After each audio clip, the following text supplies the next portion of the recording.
what a great way to start. If you could and you wanted to, if you could offer an opening as everyone is coming in to set our sure. intentions, if that's okay with you. Sure. Just let me know when you want me to go. You know, Auntie, whenever you feel like you're ready. So you're opening now? Well, I'm just thinking as a way of setting our space as everybody's coming in. Okay. So what I'm going to do is I'm going to do eho mai, which is I'm asking for permission to enter, and with the wisdom and knowledge set forth by our ancestors. Okay. So. Eho mai kaike mai luna mai e o na mea huna noel o na mele eho mai eho mai eho mai eho mai kaike mai luna mai e o na mea huna noel o na mele eho mai eho mai eho mai eho mai kaike mai luna mai e o na mea huna noel. Okay,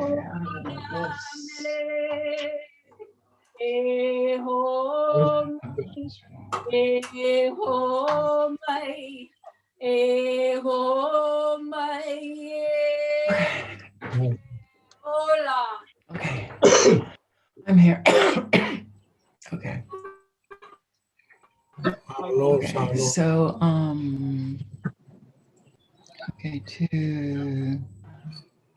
Okay, so okay, direct message, yeah. I don't think she can hear us, Okay, but we so can I'm hear here. her. Okay, Okay. So, So, was that too loud? Or did you Beautiful. hear me? That was beautiful. Okay. That was beautiful. Mahalo. Thank you It so was much. beautiful. The sound was terrific. That was Mahalo. great. Thank you. Thank you so much, Kumu. Someone help Caroline. She can hear us, but she can't hear us, but we can hear her.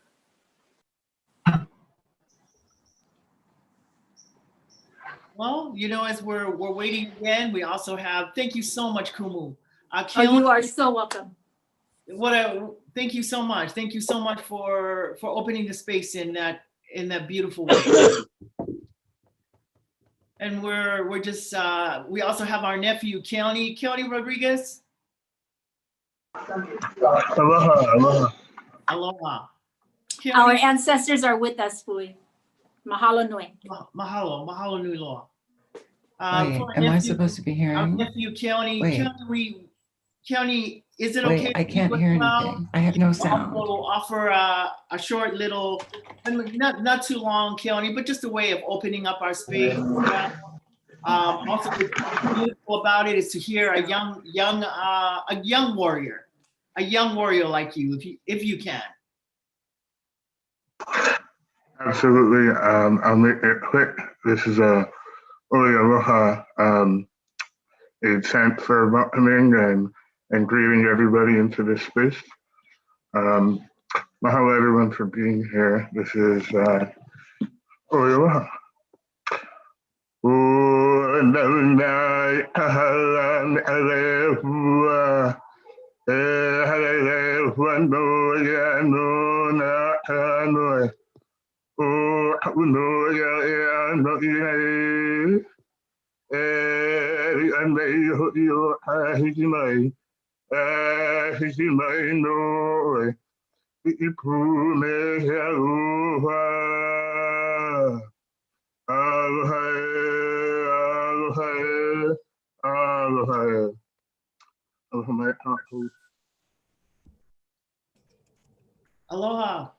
Aloha, thank you so much. We really want to fufetai.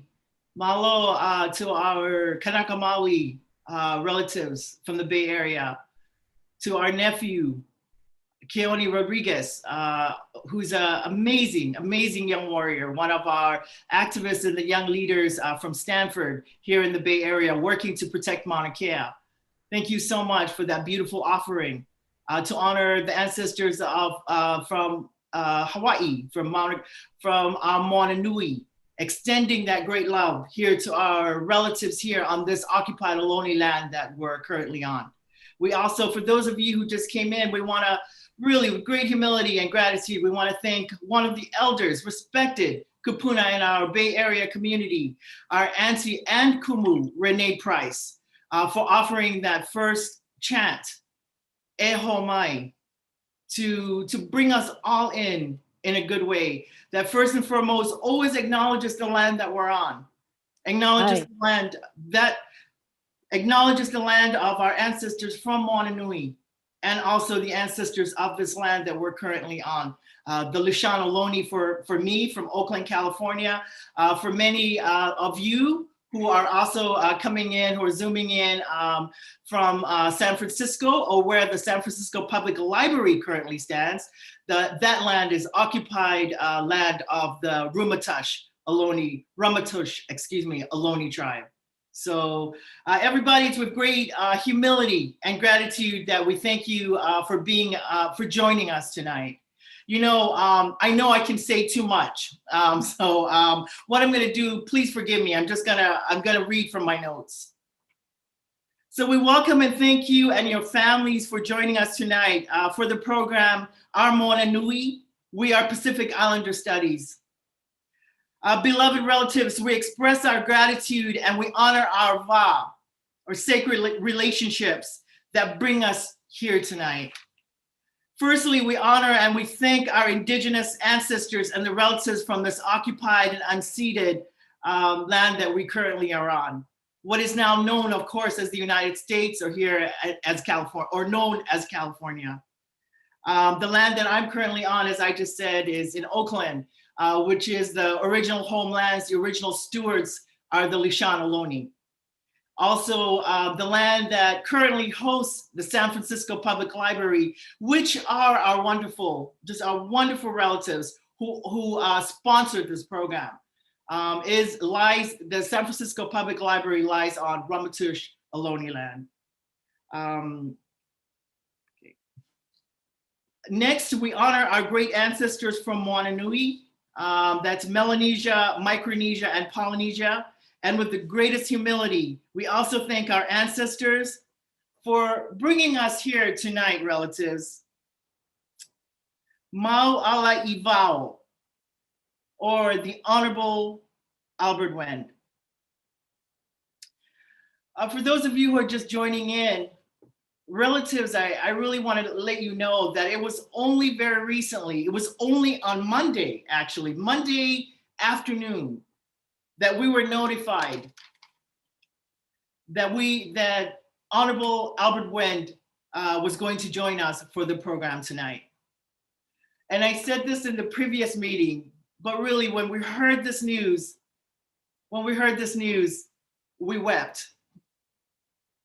We wept and we gave thanks to our ancestors from the past, the present, and the future for this great miracle that we have here in the diaspora, that we have here, that we can witness and participate in a ceremony like this in our lifetime. It's with great humility. And we want to say, whakawhitai, thank you to our ancestors for bringing this great ancestor, Honorable Albert Wendt, here tonight.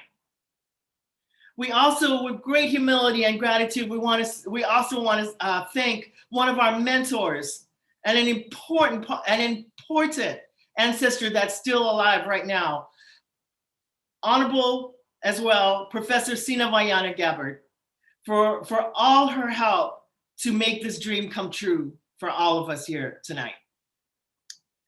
Also, I recognize that my time is limited, but for everybody that's here, I just really want to talk about another relationality that's really, really important. One of the reasons that we have created these programs, these series of programs on Pacific Island studies is because we had because our own children are in crisis. Very recently, we had a few of our young people had attempted to take their lives. And this broke our hearts. As many of you know, our Pacific Islander communities are one of the communities that are ravaged by COVID. We have one of the highest, disproportionately one of the highest infection and death rates from COVID. And yet we're invisible. And so our children are suffering. Many of them are suffering from high levels of depression and feelings of loneliness.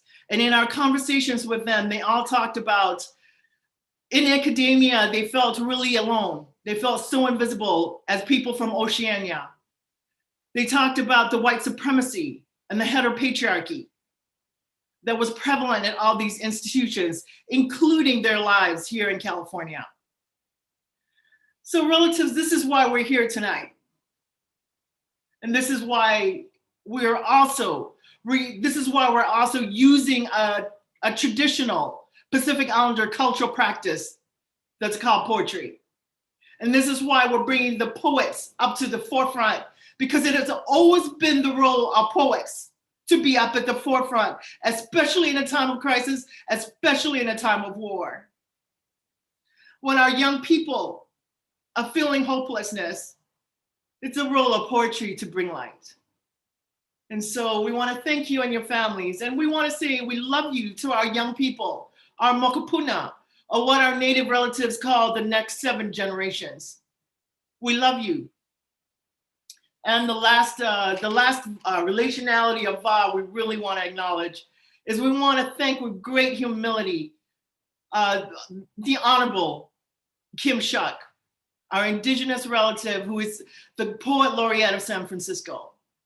You know, brothers and sisters, Pacific Islander communities, we have been here for centuries. As I was talking about in our earlier meeting, according to our oral narratives, we have had relationships with California Indians way before settlers came. And yet we remain invisible in this land. And it was only because of our Indigenous relative, Kim Shuck, who invited us to the table. So I want to talk about the importance of representation. And I just want to say Kim Shuck, and to the San Francisco Public Library relatives, John Smalley and Anissa, we want to say thank you so much. Thank you so much for seeing our community. Thank you so much for inviting us to the table. Well, and I'm grateful now that I'm done. Please forgive me. I feel so much in my heart, especially with so many of the wonderful poets here. I still can't believe that this is real. So I give my time over now to a wonderful young scholar and warrior in our community, Samantha Tamale, who is going to introduce Karina Gold. Malolele, kohoko hingoa, ko Samantha. Hello, my name is Samantha, and I'm a settler on Wakima Ohlone land with ancestral ties to the islands of Tonga, Samoa, and Fiji. I was born and raised in the Bay Area, but I am not a Bay Area native. As someone with pride in my Pacifica heritage who has had to deal with erasure due to the AAPI label, I know how important the language we use is. It is also my Pacifica heritage that has taught me that it is our whatongia, our responsibility to care for both Moana and the land. That whatongia is not limited to our islands, but must also extend to the native lands we have settled on. The ways in which I have seen our islands come together to stand for Mauna Kea or address rising sea levels across Oceania, we must also come together to stand in solidarity with our native kainga here on Turtle Island. The next speaker is someone I not only hold in high regard, but have had the honor to learn so much from as well. I've had the privilege of standing with her in solidarity for Mauna Kea and the Free West Papua movement. Her work has taught me that the responsibility to protect local native lands and sacred sites belong to all who call the Bay Area home. Karina Gold is the tribal chair and traditional spokesperson for the Confederate villages of the Lisiate. She's an activist and internationally acclaimed speaker who centers Ohlone sacred sites, protection, and preservation, as well as cultural preservation and revitalization projects for Ohlone peoples. Karina, alongside Janella LaRose, founded the Segrete Land Trust, a Native woman-led urban land trust. Karina stands at the forefront of the Save the West Berkeley Shellman campaign, which aims to protect one of the oldest Ohlone sacred sites in the Bay Area, and in doing so, works to reverse a shameful legacy of destruction, loss, and erasure of Ohlone lands, peoples, and culture. I encourage all my kainga who have gathered here today to not only voice support for our Lisiate Ohlone kainga, but to put action into that as well. I will post a link in the chat to the Segrete Land Trust. Please consider paying a Shumi land tax to support the great work being done. I will also post a link to the Save the West Berkeley Shellman Facebook page. Please follow to keep up to date on how you can support the ongoing efforts to protect the Shellmound. It is my honor to introduce to you all Karina Gold. Thank you so much, Samantha. Thank you, relatives. Horshe tuhi ka'at lashanka ka'at ra'at Karina. Good evening, relatives. My name is Karina Gold, and I am the spokesperson for the Confederated Village of Sean. I have the great honor of doing an opening for all of the beautiful people that are here, and it touches my heart to be able to be a part of this beautiful gathering. You know, in our ways, just like in many Pacific Islanders ways, we would all be sitting around eating food and gifting each other and having a good time before we got down to the ways. We believe that, you know, that it is a good way to come into a space and to acknowledge each other in the right way. And so, you know, forgive me for not being able to do that with you right now. But I was talking to folks before we came into the space that if there's something that is good about COVID right now, it is the ability for us to see each other and be in space with each other across the oceans. And like Dr. Fuifuilupe was talking about, our relationalities for thousands of years have been with each other as our great grandmother, the Pacific Ocean, touches our lands as they touch the lands of all of our Pacific relatives in Melanesia, Micronesia, and Polynesia. I feel a connection to our relatives, and I am so grateful that you are here. I am in my traditional territory of Huichin on the East Bay side. I give honor to our relatives, the Ramatush, the chairman, Jonathan Cordero, the vice chair, Greg Castro, whose land San Francisco is in today. I want to bring in our ancestors. And so I'd like to not take up too much time, but offer a prayer really quickly as we do in Indigenous ways. And I love the way that we talked about our young people and them having difficult times. Our percentages in all of the different ways are mirror the Pacific Islander relatives that are here in our territories. As Indigenous people, we must stand together. One of the works that we know that has helped our people is that we say culture is prevention. Doing the work of our culture, doing poetry and artwork and dance and song and language brings our young people back closer to home. And I share that with the great Honorable Albert Wendt when he talked about that with the young people today to continue to do that work. And so quickly, grandmothers and grandfathers, creator and ancestors, we thank you for the space and time. We thank you for our relatives far and near. We ask our ancestors to continue to hold us up from above and below, from our sides, from our back and front and above us. We ask that there is good times ahead, that we open up our hearts and our minds to laughter and song and music and art. We ask that we continue to bring our young people into the center so that we can create change for the next 7 generations and beyond. And as we move into this winter time, we ask grandmothers and grandfathers for protection of those that are sick, those that need your help right now, our elders, so that they make it through this winter time, that we have enough food and enough clothing, enough blankets, enough love.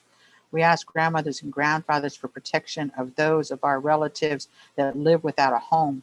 We ask for protection and blessing for grandmothers and grandfathers, for our young people, for their minds, for their resiliency, for their health, for their souls. Grandmothers and grandfathers, we ask for protection and help for our brothers and sisters that are behind the walls, whether it's in prison or behind the walls of addiction or depression.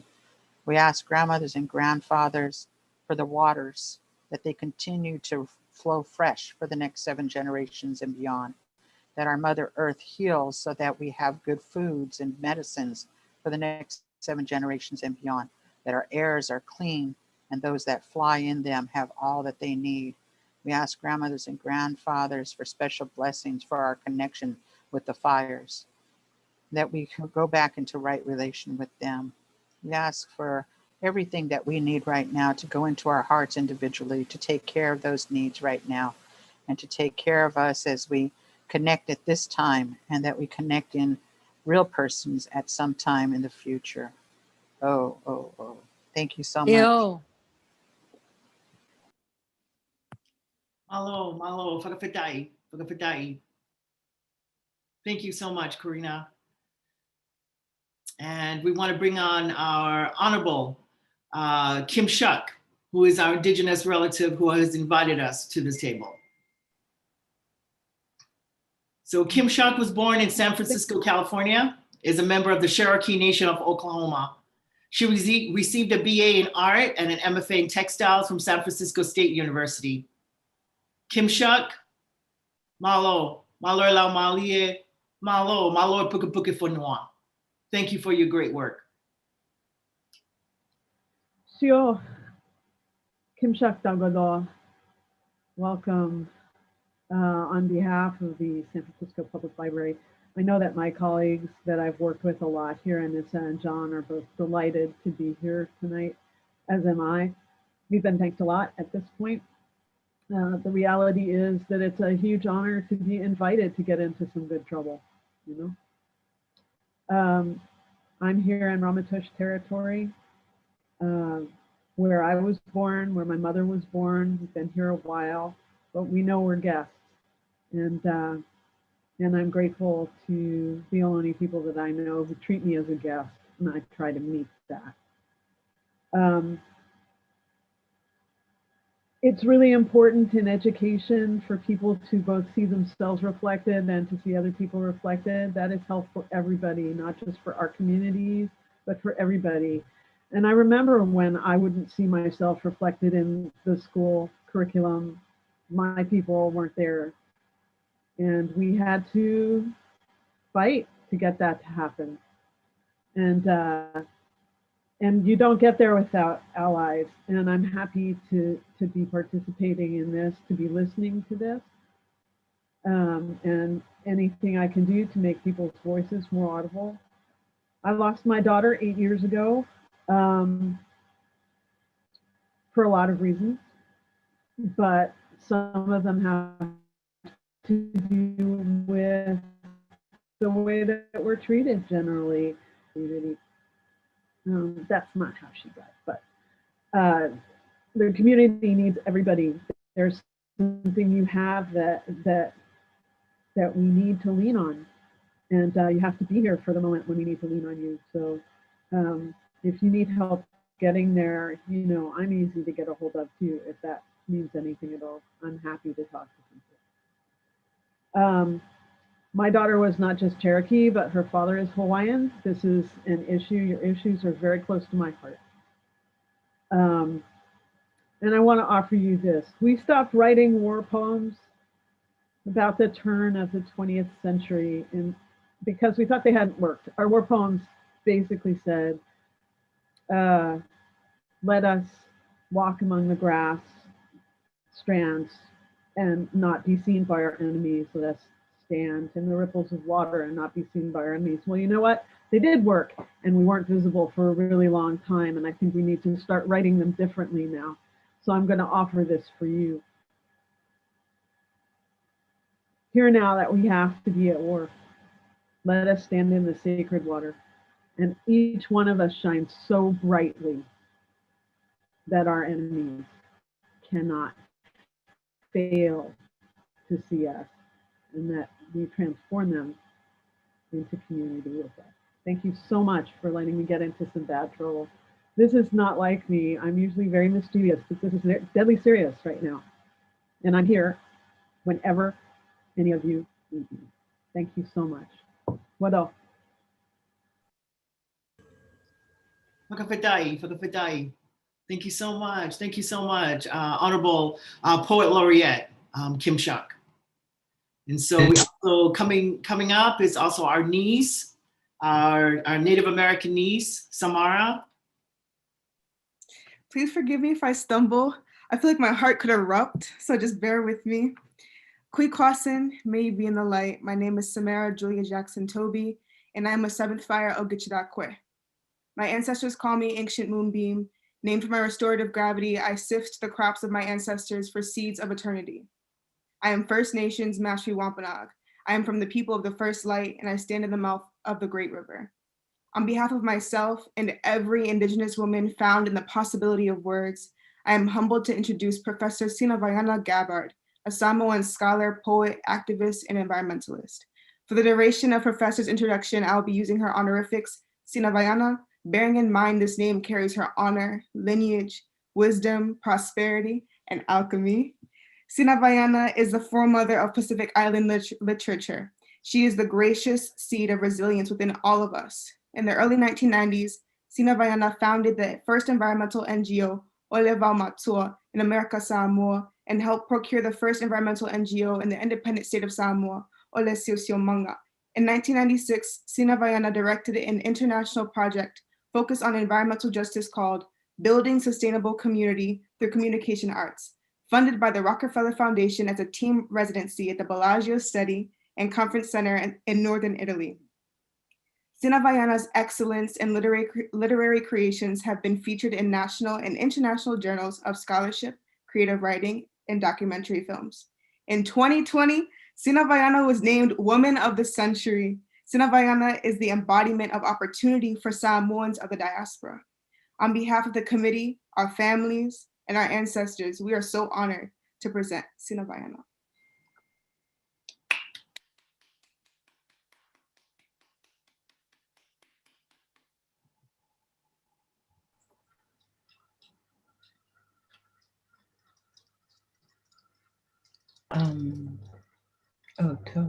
Right.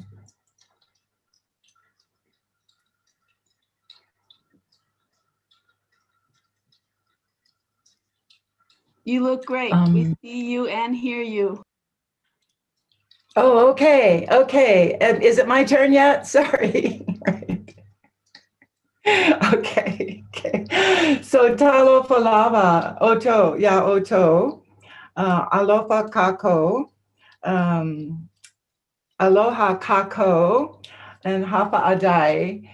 From Samoa, where we're in the eyes of actually we're near the eyes of 2 cyclones, one from, both from the south, one from Tonga area and one in Fiji and Vanuatu. And then just this morning I saw there's a new front, a 3rd one coming from Savaii to the west. So we're in this quiet moment here, which is very a great blessing. Also, just wanted to make a technical note on sound and also internet connection. It may be, please let me know, Fui or someone, if the sound is breaking up or the connection. Okay, thank you. Thank you, Fui. Whawhatai lava to the organizers, artists, cultural workers, scholars, allies, and elected leaders that have made this, organized this event today. Also to the San Francisco Public Library, Whawhatai lava, and everyone involved in making this happen today. Okay, so it is my great pleasure and honor to introduce Maolai Vau Albert Wendt, who I think of in many ways, one as my brother from another mother, also as the godfather of Pacific literature, meaning in just the very best sense of the meaning of the word godfather. So Maolai Vau is one of Samoa and New Zealand and the Pacific's foremost writers and academics. He has published numerous novels, collections of poetry and short stories, and edited several notable anthologies of Pacific writing. His work has been translated into many languages and taught around the world. He has taught at all educational levels. His teaching and writing have changed how we perceive the Pacific and ourselves. He has been awarded many literary prizes and honors. In 2012, he was awarded the Prime Minister's Award for Literary Achievement in Fiction, also the Companion of the New Zealand Order of Merit, and in 2013, New Zealand's highest honor, the Order of New Zealand. Over the years, Mau Laivao has been awarded 4 honorary PhDs. He is Emeritus Professor of English at Auckland University and lives with his partner, Reina Faituri, in Ponsonby, Auckland, where he continues to write and paint full-time. They have 10 mokopuna. Malo Al. The second part, I actually have 2 more parts to my introduction to you, Al. They're both poems. The first one is called What I Learned from Albert Wendt. What I learned from Albert Wendt was fury, how to be fierce despite being outnumbered, how to refuse, how to say no, how to be okay saying no, regardless of being Samoan, or the only brown face on the scene, thank you very much. And how to do the aforementioned with words on pages, with stories, with sounds and smells, with visions and blood, with silence, with that laugh, his transcendent darkness, his resurrecting light.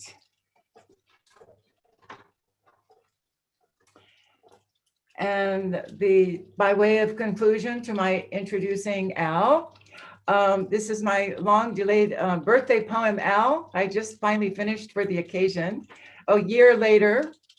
So this is for Al at 80. Now back from Manoa Valley, returned to the motherland, to this cloud forest on Upolu, the lights of Apia and our Moana Nui, fanning out below, green sloping down, to Vaya, reclining on his mountain. Just beneath Malama and Penny's place, Apa'ula, unseen, but present all the same. Like that center thing holding us to our lives. In the meantime, holding your place here, like Vaya on the lookout for your return. Thank you, Sina. And with that, I'd like to introduce my beloved friend, Albert Wendt. Mawalai Vau. Thank you, Sina. And thank you for that huge compliment.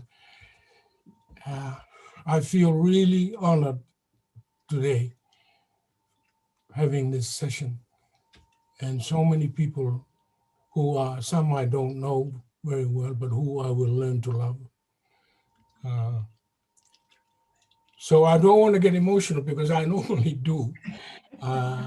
I range from great anger, as Sina has said in one of the poems, or great tears.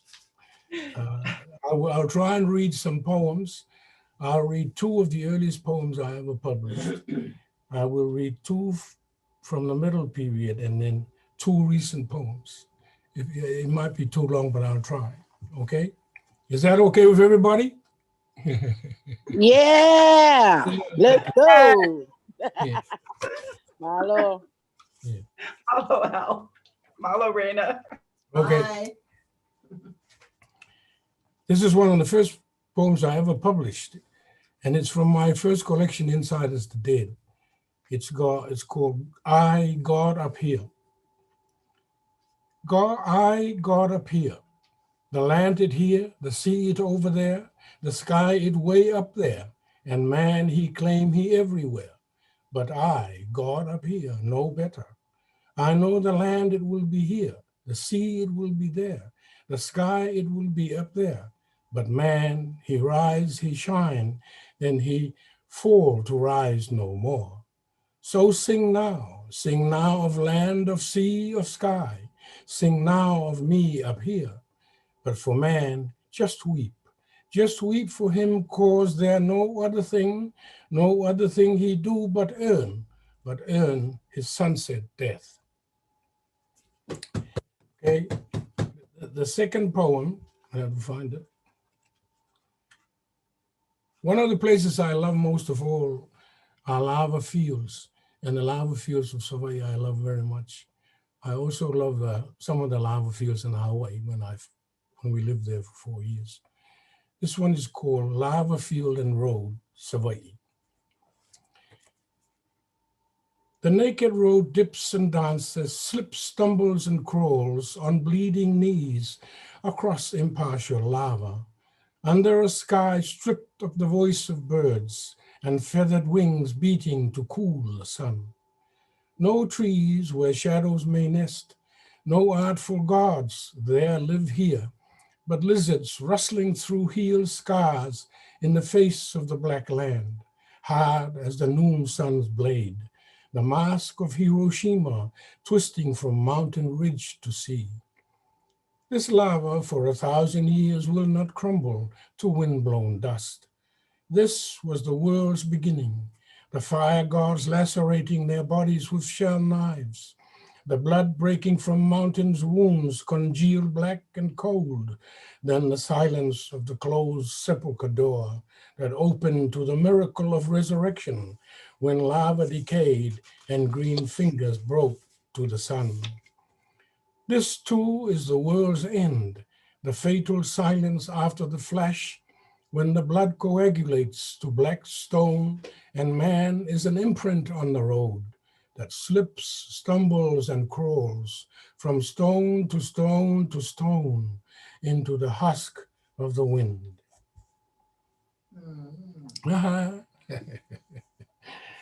Okay, I'd now like to read I've got a poem set in New Zealand.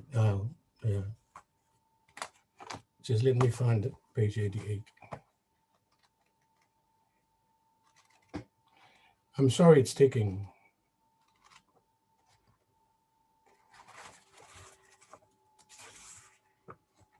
Te One Roa Atohe. It's set in the north, high up on the North Island of New Zealand. And Reina mentioned in it as my partner, my beloved partner. And Reina is Maori, and that has a lot of relevance to the poem. Te One Roa Atohe. We tried, but no camera can take in one shot the whole stretch of Te One Roa Atohe as it paths the spirits of the dead up to Reinga. Reina's dead from Murihiku journey here too. We saw the flax bending as the spirits passed, heard them whispering among the dunes and their rustling in the manuka.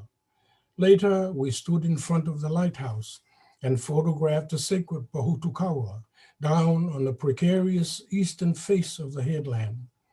I imagine the spirits leaping from it into the prophetic current that will carry them to Hawaii, where the ancestral explorer Kupe came from to name and detail Maui's Ika. We photographed each other against the immense sky. Ahead, the Tasman and the Pacific embraced in turbulent whirlpools. In Samoa, my dead gather at the Whawha at Whalealupo, where the last sets and the po begins. On the beach, the men bathe in one rock pool, the women in the other. Then they walk the lava path into the sea and dive for Pulotu. Falealupo is the home of the Atua Whanua, who ruled for 300 years until the first Catholic priests converted her congregation. You can still visit the lava cave where pilgrims, through her divining Taulaitu, sought her help and prophecies. Once with Soifua, her tuua, I visited her temple, a tiered pyramid of stones and boulders, now overgrown with forest and Christianity. No one dares clear her refuge. For that long and sad silence that weaves all things, she held us in her green gaze. In times of trouble, the Matai Council still meets at night in Soifua's Mahota. They leave one row of blinds facing the west raised for Ngāwhanua to enter for the inventive consultation. Her direct descendant is now Cardinal of Polynesia. Outlawed Atua have surprising ways of conquering the present. Oh. Okay, now I'm going to read two more poems, two of the latest poems which I published over the last 2 years. And that would be my, hopefully, contribution to I'm going to, this is from my note. She's on, sorry. Page 8. This is the poem from the middle period of my writing. It's called In Her Wake, and it's a poem for Reina. When we lived in Hawaii for 4 years, Reina and I would get up in the morning and walk to work, and this describes the walk. In her wake. I walk in her wake almost every morning and afternoon along the Manoa Valley, from home and back after work. In her slipstream, shielded from the wind and the future, I walk in the perfume that changes from day to day. In the mornings with our backs to the ko'olau, in the afternoons heading into the last light as it slithers across the range into the west. She struts at a pace my bad left knee and inclination won't allow me to keep up with. And when I complain, she says, "You just hate a woman walking ahead of you." No, I hate talking to the back of your head. I'm the Atua of thunder, she reminds me, when my pretensions as a Samoan aristocrat get out of hand. So kill my enemies for me, I demand. Okay, I'll send storms and lightning to drown and cinderize them. Do it now, I beg. I can't. I've got too much breeding to act like that. How do you cure contradictions like hers? She loves Bob Dylan, the prophet of bourgeois doom.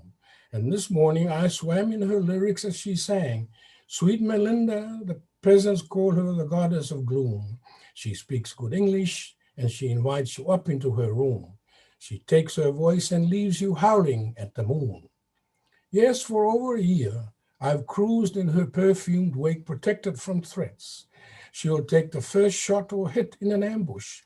And if a car or bike runs headlong into us, my Atua of thunder, with the aristocratic breeding, will sacrifice her body to save me. Nearly always, she wears her favorite red sandals, as she, like Star Trek, forges boldly ahead, singing Dylan songs, and me wanting to howl at the Hawaiian moon.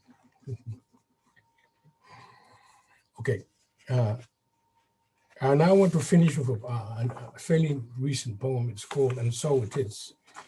It's trying to describe where I and Reina are at the moment. As some of you know, I just turned 81.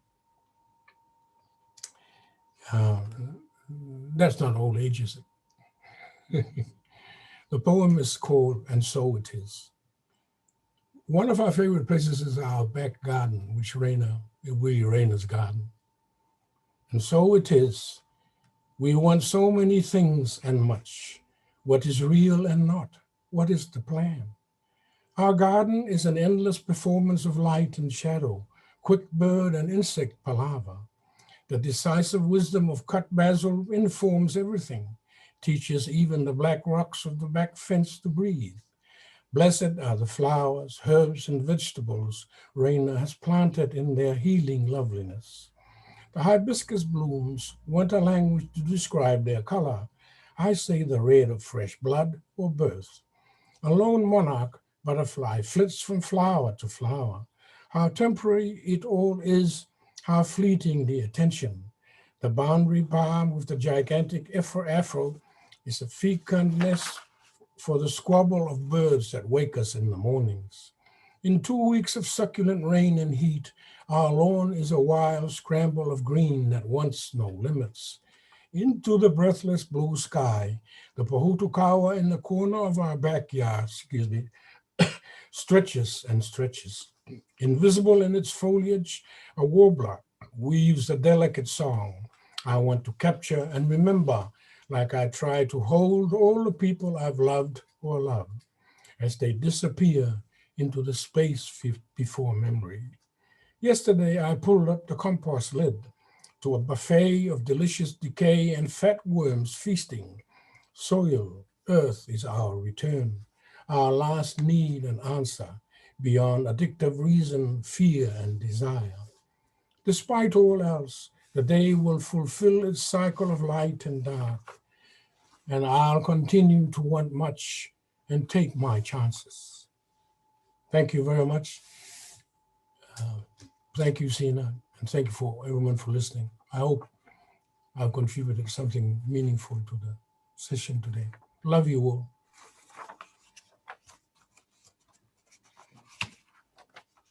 What do I press? It's leave. Oh, yeah. Wow.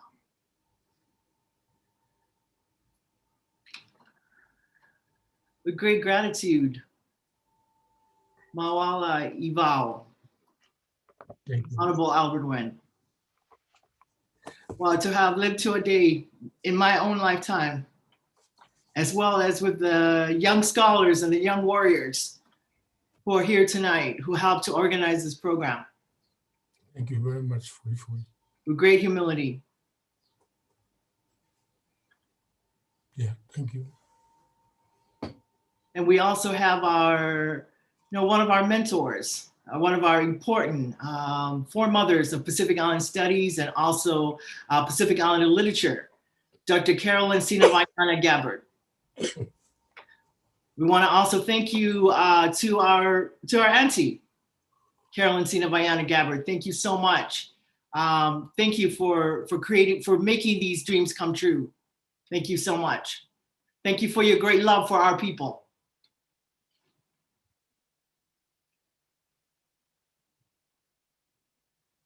And we look forward, I'm sorry, Professor, we look forward to hearing your poems as well.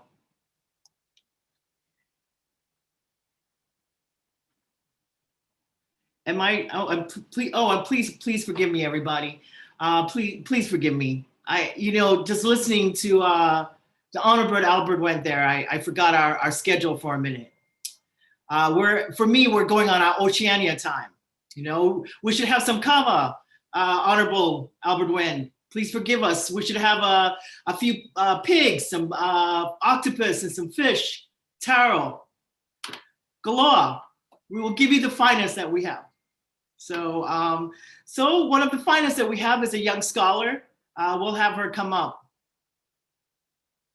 We have our young Samoan scholar, Miriam. Talofalava. Hi, everyone. My name is Miriam. I go by Merm. I am from Samoa, or my family is, but I have been living on the lands of the Menominee and the Ho-Chunk people in Wisconsin. My family comes from the villages of Potesi and from Lepea in Samoa on the island of Polu. And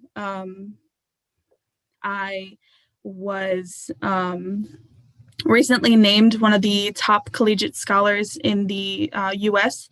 And so I am eternally grateful for having this opportunity to speak to all of you and to read my poetry for you, and especially for Mawala Ivao, Albert Wendt as well. You have no idea how much this means to me, how much I can't imagine any of this happening 4 or 5 weeks ago.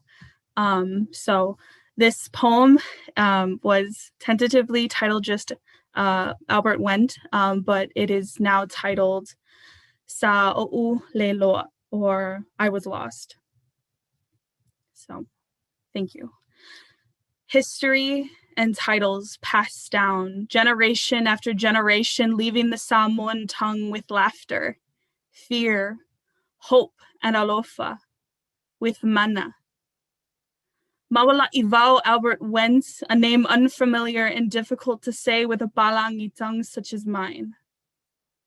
Trying to give the honor, hope, amazement to a man like him and how much he deserves. From an afakasi like me with no knowledge of my history, with my mana running out, writes to you and hope that you can hear me. I know our ancestors knew of you. They knew of what you would do for the world, for all of us here, for all who are here with us even after death. I've only known you for a month. I've only read of you for a month with methods only our ancestors could dream of. But now is the time that I kneel down. I sit down with all you have blessed, with all who has heard your amazing words, with work unimaginable, like Black Rainbow, unattainable, like Boliuli, unreal, like the Adventures of Vela. Fafitai, for giving me a Samoan to look up to as I write the words of a Samoan in the diaspora who has been living in blizzards for over 2 decades and is the descendant of our colonizers. Fafitai, fafitai, fafitai. Fafitai telelava mawala ivao Albert Wendt. Thank you.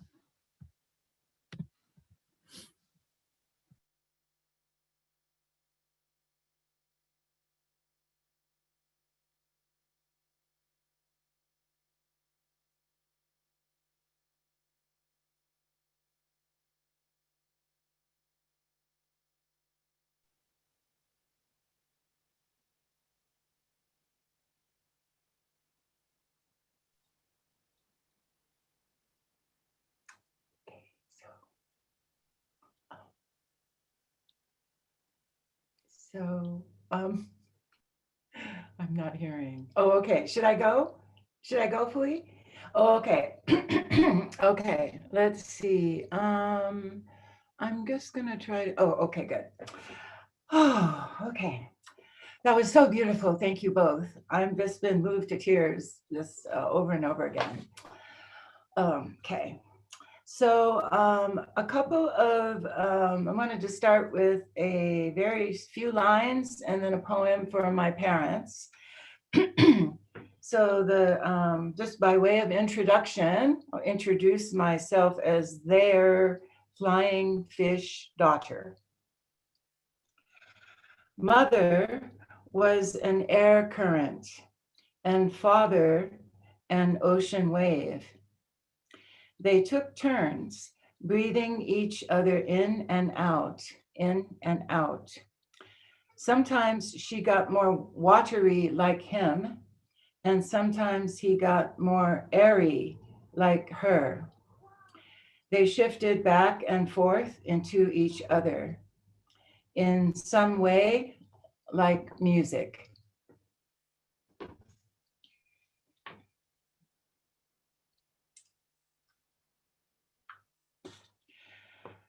So this is a poem called Agnes and Ben, and I wrote it for in honor of their anniversary, which was Valentine's Day. I'm not sure what year they got married, 1930 maybe. This is Agnes and Ben. I'm going to try and move this. Okay, this is good. Good. Okay. Oh, wait, no, I want to see you, Fui, so I can see if is the sound okay? Sound okay? Okay, yep, good. It's good. Good. Agnes and Ben, who flew us out in 1949. Was it a C-13 cargo plane? Pongo to Honolulu, 4 of us then, Benny, Bobby, Mike, and me. 7, 5, 2, and 3. Who did not want us sitting on the floor in the Samoan section of that movie house in Pango, while American sailors sat on chairs, among other things. Who saw the handwriting in the sand with their 8th grade educations and launched our wee crew out into unknown waters, seizing their main chance, choosing the hero's path anyway, this human genealogy of flight from the motherland or home place comfort at the service of bringing something necessary for the people to survive. So around this time last year, I was sleeping in an SUV at a migrant children's prison near the border crossing at Tornillo, Texas. My spot in the occupation with compañeros, the abandoned toll plaza south of El Paso. In Chihuahuan desert freezing winds, we made paper flowers to decorate, chain link fences, and the big roadside altar, Our Lady of Guadalupe, and candles. Juan made a Christmas tree from empty tear gas canisters, a protester's grim harvest, festooned with tiny lights, the most beautiful Christmas tree ever. Regina came with her tall puppets on stilts so the children could see them over 20-foot high fences blacked out by authorities. First time we puppet marched the fences, a cry rose up from the other side, children's voices on the waves of afternoon. My 72nd Christmas, Feliz Navidad, Feliz Año Nuevo. Happy anniversary, Mom and Dad, married on Valentine's Day, 79 years ago, to commence assembling a crew for our small boat. 6 sons, 1 daughter, now scattered across unknown waters of the zeitgeist, Hejira rising, but still afloat nonetheless, against some odds, come what may, thanks to you.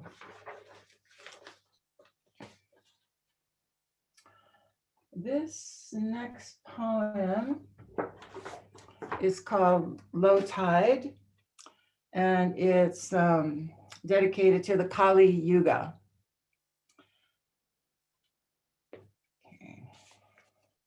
Low tide of our oceans, the watery skin of earth, pulled back to expose a webbing of coral, rough and prickly, to hide treasures of octopus and spiny sea urchin. Her long black spikes of danger and allure, guarding that golden softness of sweet flesh at the center of ourselves and each other. Other and other and other. Millions of tiny spines fused into this great wall of lacy color and refuge, towering from the reef bed laid for us on the ocean floor, layered over eons of lifetimes imprinted on this architecture of mind, streaming across time that finds us again, consorting on this ocean path, now run aground on the fecund reef, waiting for high tide to lift us again to the safety of deep water. And the last poem, just checking the time. Okay, I think we're good. So this is in honor of what we've all been going through recently, most recently. What this is a rendering of a text from the 8th century Tibet, generally referred to in the West as the Tibetan Book of the Dead. It is not a translation, as I don't speak or write Tibetan yet. So I use the leading English translations of the text, in addition to calling on my own practice of Tibetan Buddhism for the last 35 years. My aspiration here is to offer wider access to this practice of ancient wisdom that continues in the present day to facilitate the transformation of anxiety, okay, which is, there's this definition in psychology about fear, the definition of fear being confrontation with the unknown, which I think is an apt description of this time of the world that we are in now together, moving through this passage in a kind of underworld together, just beginning to emerge. Thanks to the last election. So my sense of basically the idea here of death in this text that's referred to as the Tibetan Book of the Dead, in a popular kind of context, is that basically we're always going through little deaths of different kinds, and that basically anytime we're going into the unknown is a kind of death. It's a passage. So what this text is about is to give us support for moving through this passage. So with that, I like to offer this to you and to all of us in particular, and to our planet and everyone who is, in particular, people who are suffering the most. So just a note here, the pronouns, if there are any, I tried to work with the pronouns to make them inclusive, but they're meant, all of the pronouns are meant to refer to all the genders, all of them. Yeah, okay. And also you could just think of whomever you call on, seen or unseen, as a spiritual protector, really. Okay. So I've named this text myself, The Fundamentals of Navigation. So I think of, okay, my question is, how am I going to navigate this passage, whichever one I'm in, which in my case often happens to be one like this one that we're all in. Fundamentals of Navigation. Honor and praises to the sublime assembly, all you mentors, archetypes, and angels. With the power of your great hearts, please guide us on the path. When we wander in circles, driven by confusion, sacred mentors, holders of the lineage, may you lead the way on the radiant path of focus and reflection, study and meditation. May your consortium of angels cover our backs, deliver us from the dreadful straits of the liminal, and carry us to the shores of freedom. Just quick note, so this term liminal refers to betwixt and between, okay, the passage. When we wander in circles, driven by keen delusion, may the King of clear skies go before us, turning the great wheel and sounding the conch on the path of radiant light, the way of all embracing wisdom.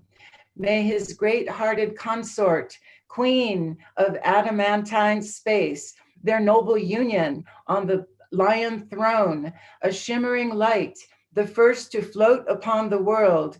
May she come behind us, ringing the great bell to cover our backs and together deliver us from the dreadful straits of the liminal and carry us to the shores of freedom. When we wander in circles, driven by intense hatred, may the azure king of the east go before us, ringing the great bell on the path of radiant light, the way of mirror wisdom. May his consort, lapis lazuli, queen of the earth, their noble union on the elephant throne, crystalline light, a mirror lake of mind. May she come behind us, flourishing the diamond thunderbolt of wisdom to cover our backs and together deliver us from the dreadful straits of the liminal and carry us to the shores of freedom. When we wander in circles, driven by overwhelming pride, may the golden king of the south go before us, ringing the great bell on the path of radiant light, the wisdom road of equality.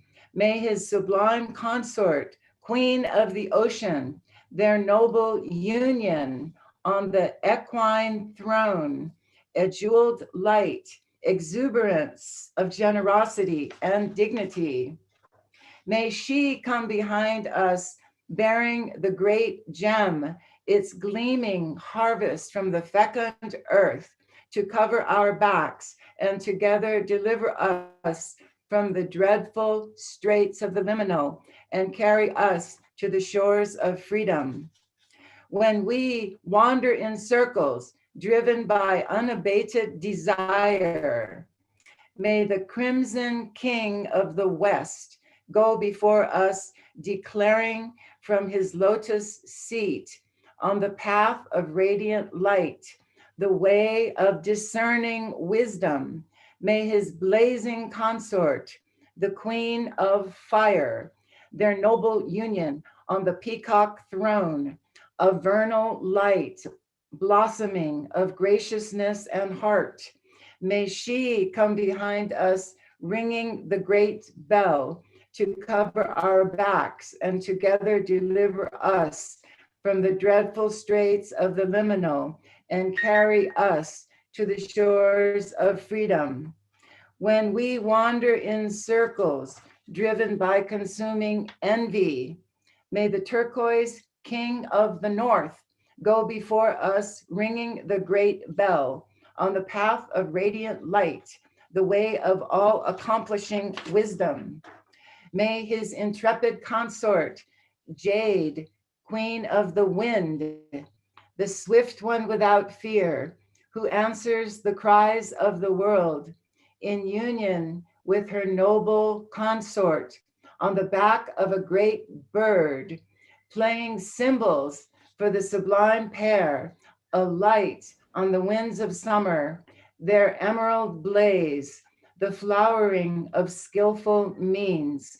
May she come behind us, flourishing the diamond thunderbolt of wisdom to cover our backs and together deliver us from the dreadful straits of the liminal and carry us to the shores of freedom.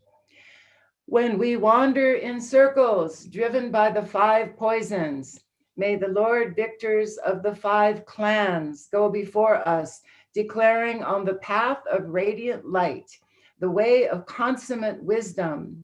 May the queen victors of the five clans come behind us, emanating pristine space to cover our backs and together deliver us from the beguiling lights of the six realms, the dreadful straits of the liminal, and carry us to the shores of freedom. When we wander in circles, driven by overwhelming instincts, may the legion of wisdom heroes go before us, calling on the path of radiant light, the refulgent way of ecstatic wisdom. May the queens of space and hosts of angels come behind us, answering, and together deliver us from the dreadful straits of the liminal and carry us to the shores of freedom.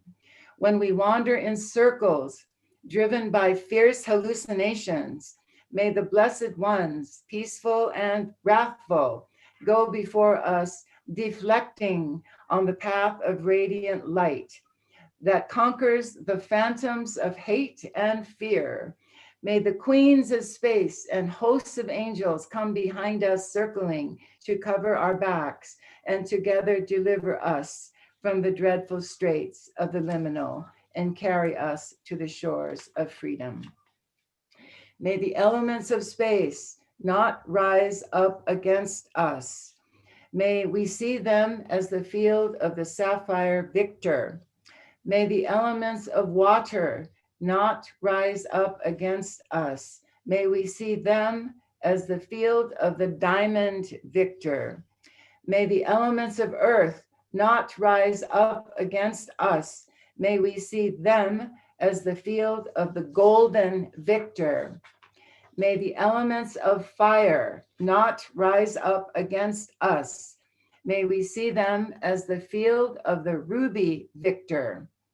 May the elements of air not rise up against us. May we see them as the field of the emerald victor. May the rainbow elements not rise up against us. May we see them as the fields of all the victors. May awesome sounds, lights, and rays not rise up against us.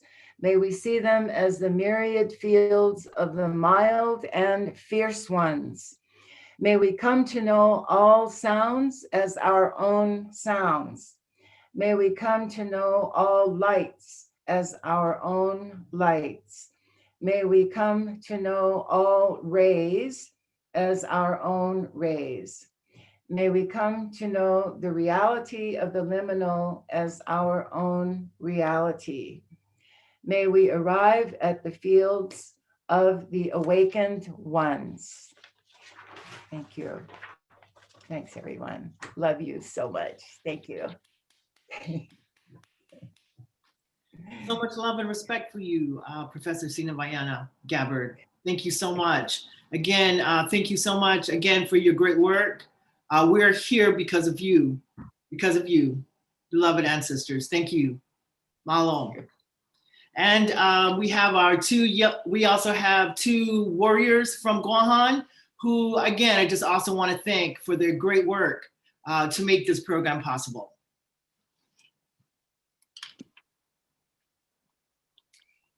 Hafide Todos Hansu, Guahusi Carolyn Afligui Arroyo, Hagahusi Elena. My name is Carolyn Afligui Arroyo, and this is my daughter, Elena. Dunkulu Nasi Tsuus Ma'asi, Mau'ali Vau Honorable Albert Wendt. Dunkulu Nasi Tsuus Ma'asi to my Tsetlu and sister, Dr. Fuifuilupe Niumeitolu, for the invitation to be part of this special event. We would also like to express our deepest gratitude to Karina Gold and the Ohlone relatives here this evening as we are guests on your land. It is with great humility that we are able to share a short story about our next poet. Years ago, one of my mentors suggested that I explore the work of our next poet. She shared that we were both Chamorro and both graduated from UC Berkeley. I was excited to read his work, but I didn't know that it would change my life. At the time, I didn't know any Chamorro poets and found his work so influential that I started to write poetry myself. After reading one of his essays that he wrote about his grandmother, it helped me to write my grandmother's story. His work speaks to all audiences, but especially to Chamorros in the diaspora. His storytelling and the beautiful ways in which his words dance on the page are sometimes painful, sometimes playful, but always speak the truth. Our next poet has been an inspiration for both me and my mom. As a young Chamorro student trying to navigate university life, his poetry and mentorship helped students like myself. And at the first Indigenous Peoples of Oceania commencement ceremony for Native Pacific Islanders at the University of San Francisco, we used his poem as a foundation and theme of our ceremony to honor our ancestors and celebrate our journeys. Dr. Craig Sanchez Perez is our next poet. He is a Chamorro scholar from Guahan and the author of 5 books of poetry and co-editor of 5 anthologies. He holds an MFA in poetry from the University of San Francisco and a PhD in ethnic studies from UC Berkeley.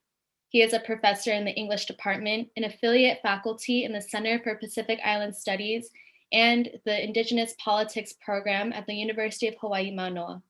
It is my honor to introduce Dr. Craig Sanchez Perez. Hafa. Thank you, Elena and Carolyn, for that very generous introduction. You both have inspired me so much with the work that you've done over the years.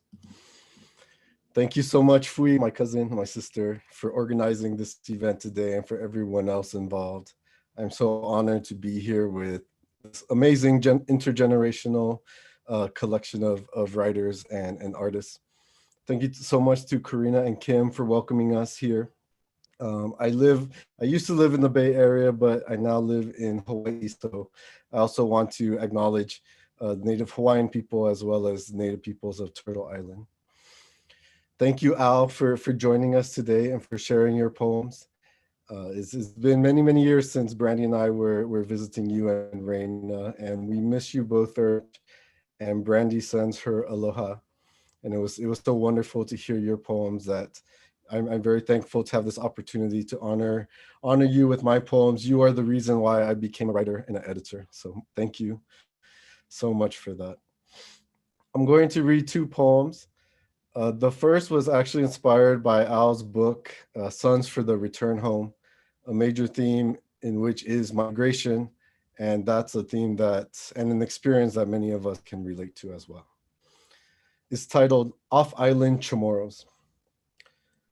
My family migrated to California when I was 15 years old. During the first day at my new high school, the homeroom teacher asked, "Where are you from?" "The Mariana Islands," I answered. He replied, "I've never heard of that place. Prove it exists." Yet when I stepped in front of the world map on the wall, it transformed into a mirror. The Pacific Ocean, like my body, was split in 2 and flayed to the margins. I found Australia, then the Philippines, then Japan. I pointed to an empty space between them and said, "I'm from this invisible archipelago." My classmates laughed.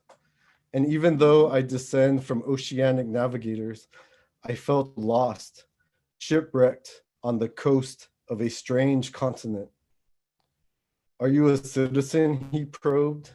"Yes, my island Guam is a US territory. We attend American schools, eat American food, listen to American music, watch American movies, play American sports, learn American history, dream American dreams, and die in American wars." "You speak English well," he proclaimed, with almost no accent. And isn't that what it means to be a diasporic Chamorro? To feel foreign in a domestic sense. Over the last years, Chamorros have migrated to escape the violent memories of war, to seek jobs, schools, hospitals, adventure, and love. But most of all, we've migrated for military service, deployed and stationed to bases around the world.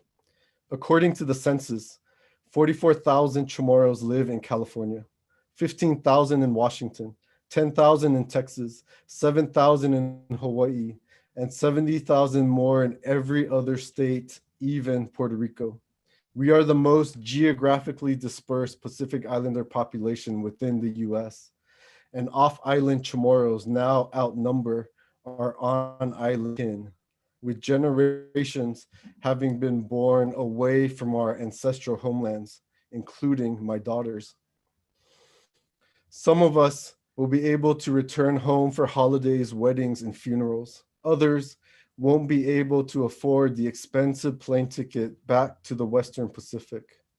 Years and even decades might pass between trips, and each visit will feel too short.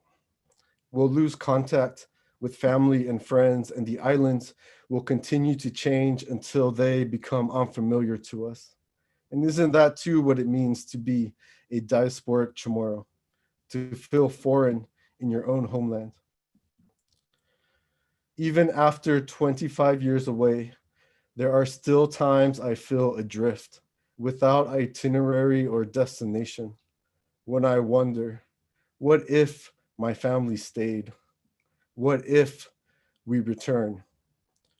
When the undertow of these questions begins pulling you out to sea, remember, migration flows through our blood like the aerial roots of a banyan tree. Remember, our ancestors taught us how to carry our culture in the canoes of our bodies. Remember, our people, scattered like stars, form new constellations when we gather on Zoom. Remember, home is not simply a house, village, or island.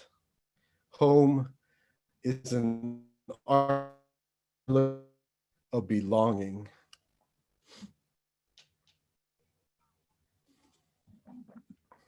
Mahalo, thank you. Okay, my final poem is inspired by Al's essay, Tatauing the Post-Colonial Body, which is one of my favorite pieces of his writing. This poem is called The Pacific Written Tradition. I read aloud from my new poetry book to an English class at one of Guam's public high schools. After the reading, I notice a student crying. "What's wrong?" I ask. She says, "I've never seen our culture in a book before. I just thought we weren't worthy of literature." I wonder how many young islanders have dived into the depths of a book only to find bleached coral and emptiness. We were taught that missionaries were the first readers in the Pacific because they could decipher the strange signs of the Bible. We were taught that missionaries were the first authors in the Pacific because they possessed the authority of written words. Today, studies show that Islander students read and write below grade level. Is natural, experts claim. Your ancestors were an illiterate oral people. Do not believe their claims. Our ancestors deciphered signs in nature, interpreted star formations and sun positions, cloud and wind patterns, wave currents, and ocean efflorescence. That's why Master Navigator Papa Mau once said, quote, "If you can read the ocean, you will never be lost." Now let me tell you about Pacific written traditions, about how our ancestors tattooed their skin with defiant scripts of intricately inked genealogies, or how they carved epics into hard wood with a sharpened point, their hands, and the pressure and responsibility of memory, or how they stenciled petroglyphic lyrics on cave walls with clay, fire, and smoke. So the next time someone tells you our people were illiterate, teach them about our visual literacies, our ability to read the intertextual sacredness of all things. And always remember, if we can write the ocean, we will never be silenced. Mahalo, Sina Ma'asi, thank you for listening. Thank you, Al, for being here. I look forward to hearing all the other poets and just enjoying this evening and this gathering. Mahalo, thank you. Craig, thank you so much. Thank you so much, Craig.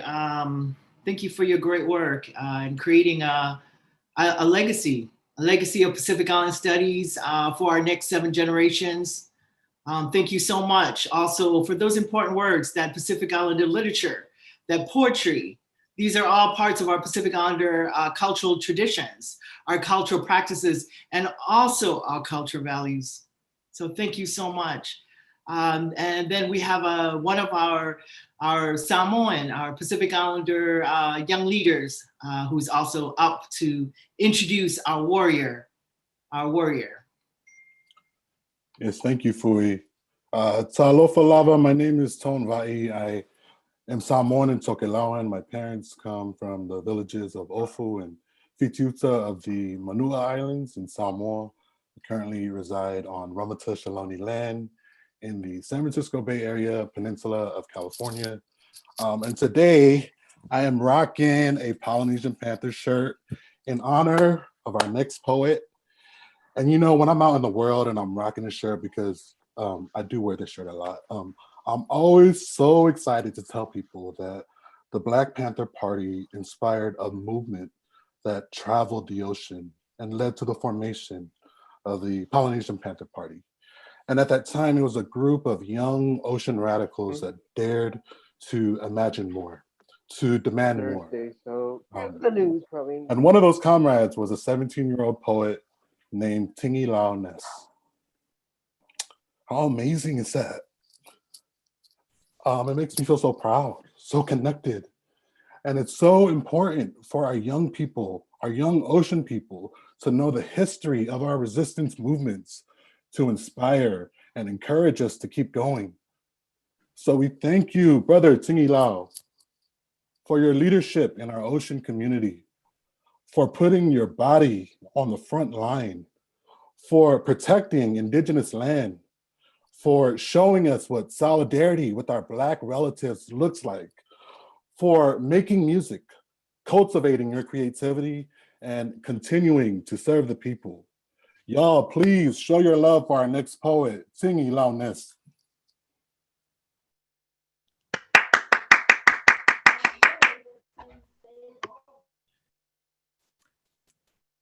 That's me, right? Yes, welcome, Tingy. Whakalawhalahi atu. Talofa lava, maloi lelei, kiorana, bulavanaka, mahalo, taloha ni. Bonjour.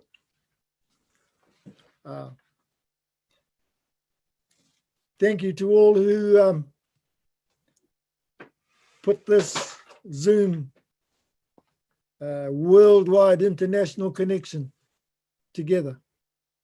Thank you, Fuifuilupe. Thank you, Tony, for that introduction, brother. We this will be the first time we've sighted each other.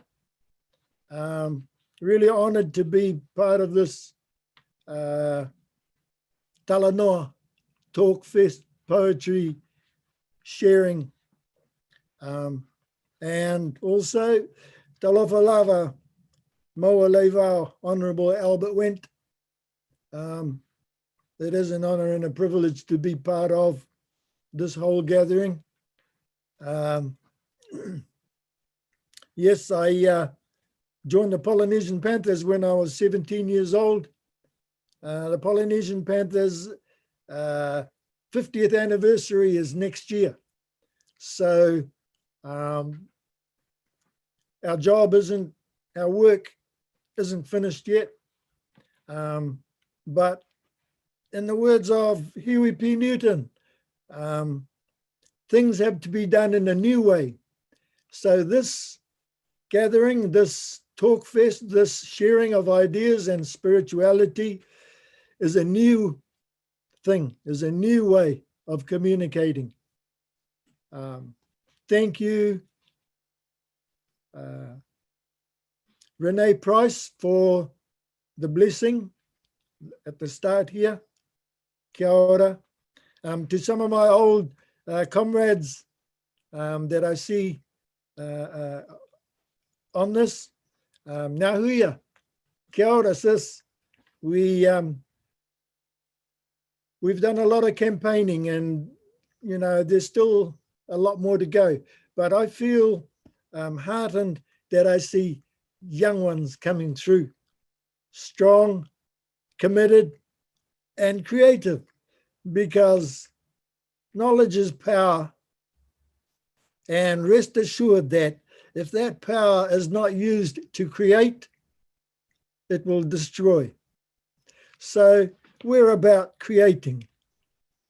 Right now, I'd like to share some words that I put together as a lyrics to a song.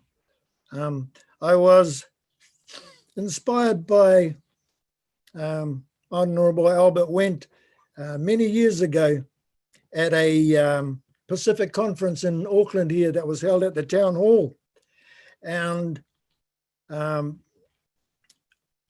Wendt had got up and said, how come Pacific Island and Māori are at the bottom of the heap in most aspects of this society in Aotearoa, New Zealand? How come we make up the most of the population in the prisons, the most dropouts out of schools, the most ill health in our communities? How come all these things? So I looked at that and I heard and I realized that he's a revolutionary, this man. He's saying things that nobody else would dare to say, even amongst our own Pacific Island people here in Aotearoa, New Zealand. So as a follow-up to Sons for the Return Home, I participated in a documentary about a trip back to my homeland for the first time. I was about 56 years old when I finally reached the island of Niue, where my parents are from. I'm born and bred in Auckland, Aotearoa, New Zealand. And to go back to Niue Island was it's like meeting everybody here today. We are family. And our international connection, proves that we all feel the same feelings. We are human and we share experiences through poetry and words. Thank you, Tony, for that introduction, brother. And, talking on email and, making this connection. These are the new ways that we're going to meet. This whole world is affected now, by the COVID plague. It's nothing new. These things have been around before, but these ways that we're connecting today, like here, right now, is one of the new ways. So if we can link up like this way, in a positive way, then I'm sure, the problems that this whole world faces, we got the solutions to. Because I don't think we're that stupid or, dumb to head down the way of mass destruction. We're not like that.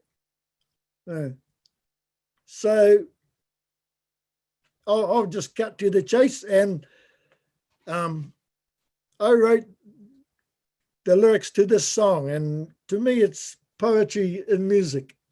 And I dedicate it. I actually sang it at that conference that you were at, Mawaleva, Honorable Albert Wendt, back there in, I think it would have been the mid-90s. Anyway, it's called Thank You. And it goes like this. God defend New Zealand and all humanity for helping my people in the South Pacific. They bombed the Rainbow Warrior. They bombed Mururoa. I thank you, New Zealand, for helping to stop the nuclear tests, for helping Somalia and in Ethiopia, up in Bosnia, down in South Africa, Nelson Mandela, for helping Rarotonga and in Samoa, up in Papua, down in Antarctica, and in East Timor. Thank you, thank you. Bless you, thank you. Thank you, bless you, New Zealand. Thank you, thank you. Bless you, thank you. Thank you, bless you, Aotearoa. So that was my thank you. And I thank you, and everybody that's just, thank you. I also during the Springbok All Black tour of New Zealand in 1981.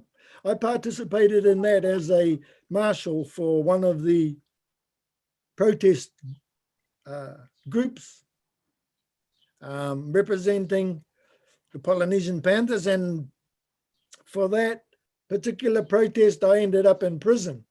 And being a writer, you know, from an early age in the Polynesian Panthers, I thought, one day when I'm free, when I get out, I'm going to tell about these people, you know, that has mistreated us and, you know, want to reinforce apartheid in this country. Well, us Pacific Island people, we are incensed by any acts that'll separate us from our family, from our children, from our loved ones, you know, which is normal, which is human. And on the way to prison, I started writing a song about the people that persecuted us. The arm of the government, the New Zealand government at the time, was the police, and in particular, a group called the Red Squad. The Red Squad were the police that were the most violent against protesters. So I decided while I was in prison, I'd write some lyrics. And when I got out, I'll tell everybody about it, which I did, recorded and released. And it's called Red Squad Story. So it was written in a cell in Mount Eden Prison in 1982. Goes like this. Hear the tale of the Red Squad story, yeah. Hear the tale of their pain and glory, yeah. Because I hear the sound of the beaten down, touched so low they kiss the ground. That's what I know of the Red Squad story, yeah. Hear the tale of Stephen Biko. Hear the crying of my people. That's what I know of the Red Squad story, yeah.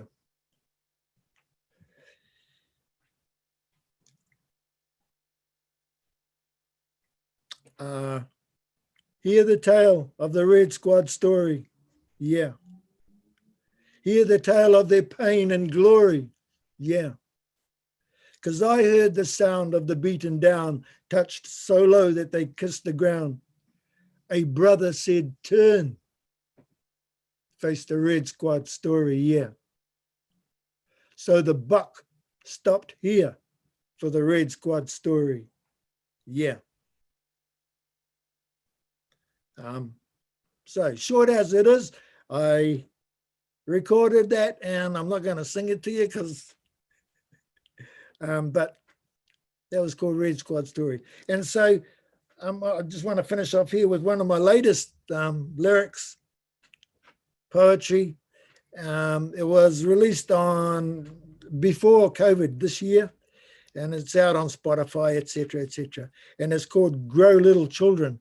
And I was inspired by a journey I made to South Africa, where I attended the 13th World Congress on Infant Mental Health.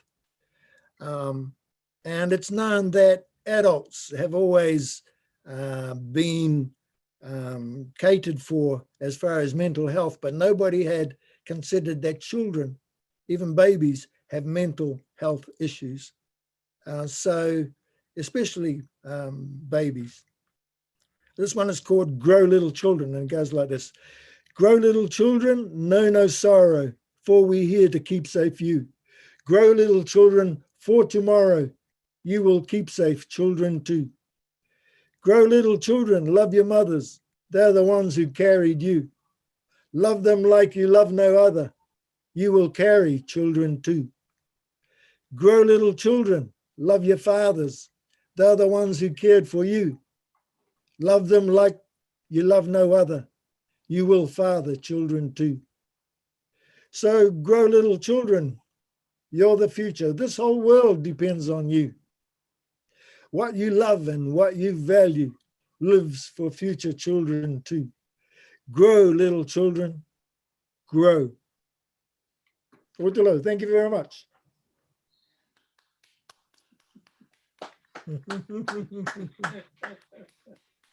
All right. Wow. Yep, another hand. Yo. Oh, yeah. Wow, honorable Tangi Loudness. Thank you so much. We are here because of you. Thank you so much. And then back to our warriors from Guahan, who are here to introduce our next poet. Tizu's Ma'asi to our ancestors for bringing us together to celebrate, remember, and honor one another in our future. Wahusi Elena Afagui Arroyo, Nanahusi Carolyn Afagui Arroyo. Our next poet is very special. She introduced both of us to climate justice issues in Oceania, where she used poetry to expose the vulnerability of the Marshall Islands due to rising sea levels. Her artistry empowers and educates our Pacific Island communities to fight for our lands, ocean, and future generations. Her poetry spans oceans and has strengthened our relationships to all of our brothers and sisters across the globe who fight for climate justice and Indigenous rights. During the United Nations General Climate Summit in 2014, our next poet performed Dear Matafele Penam, a letter that she wrote to her daughter where she spoke to the United Nations about climate change. This inspirational letter would become the foundation for the work that my daughter and I later took part in when we marched alongside each other and our Pacific Island relatives in the 2018 Climate Summit. Our next poet is Kathy Jetnil-Kijiner, a poet of Marshallese ancestry, born in the Marshall Islands and raised in Hawaii. She received international acclaim through her poetry performance at the opening of the United Nations Climate Summit in 2014. She has created art installations and performances with the Smithsonian and the Queensland Art Gallery, amongst others. In 2019, she was selected as an Obama Asia Pacific Leader Fellow and MIT Director's Media Lab Fellow. She received her master's in Pacific Island Studies from the University of Hawaii and is currently a PhD student at Australia National University. Kathy serves as climate envoy for the Republic of the Marshall Islands government and as director for the Marshall Islands-based youth environmental nonprofit Jojikum. It is my honor to introduce Kathy Jetnil-Kijiner.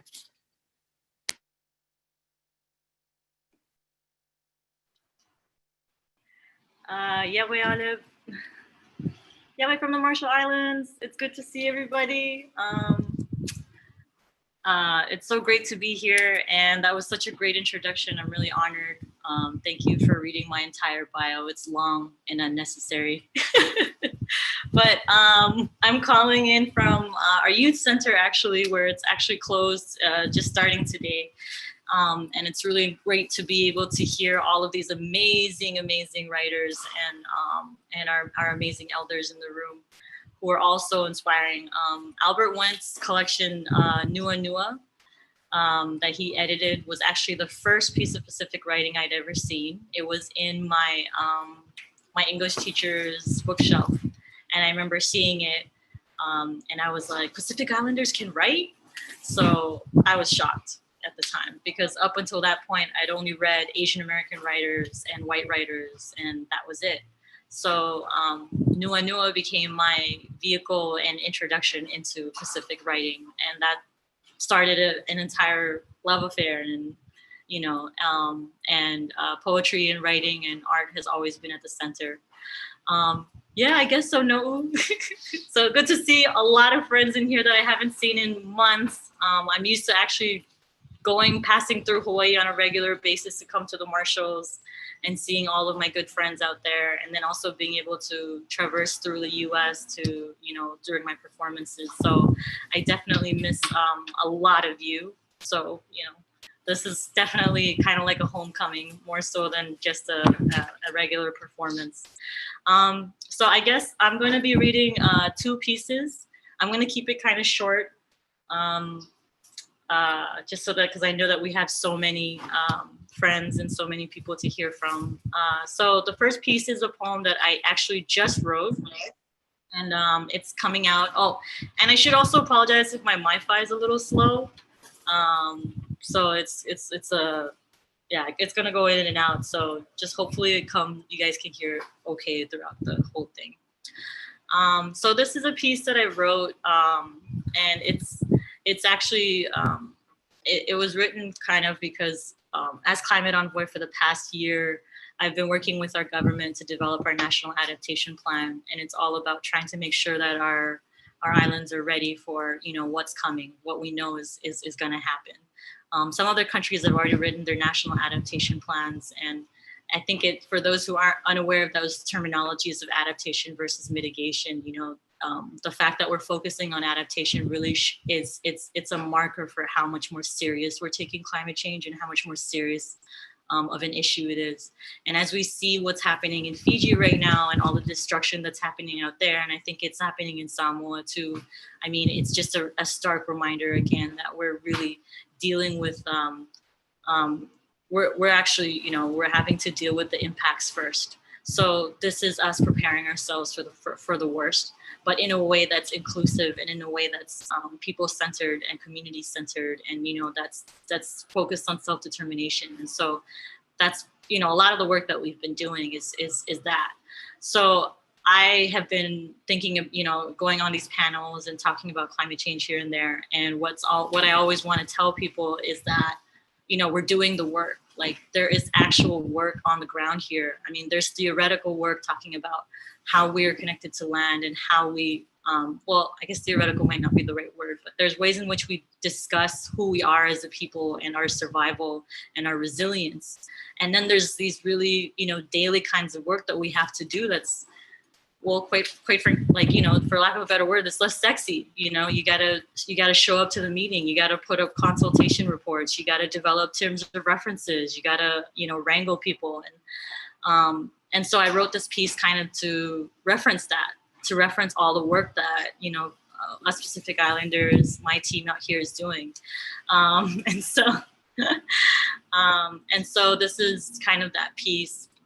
It's also referencing an ongoing climate campaign. They had this climate campaign that our country is a part of called the Midnight Survival Campaign. And it's all about kind of a reporting mechanism that needs to be turned in. And anyways, so the Midnight campaign was all about how, you know, we need to turn in this report, our NDCs by December 31st by midnight, and it's a survival deadline. So then I ended up playing with this concept of midnight, which was very fun. So yeah, this is the piece. Oh shoot, oh, there's one other thing. Oh my goodness, you're not supposed to talk this long before introducing a poem. Okay, so one other piece is that Tony DeBroom is our former climate ambassador and foreign minister who passed away, and he was actually known to have grandfathered the Climate Paris Treaty, which is the international treaty on climate change. And he passed away a few years ago. And throughout this year that I've been working with our national team, of course, he comes up just all the time, you know, and I think so many of us who are entering these realms of spaces and work will see our elders coming up, you know, on a regular basis, and you know, the same way Albert Wendt comes up.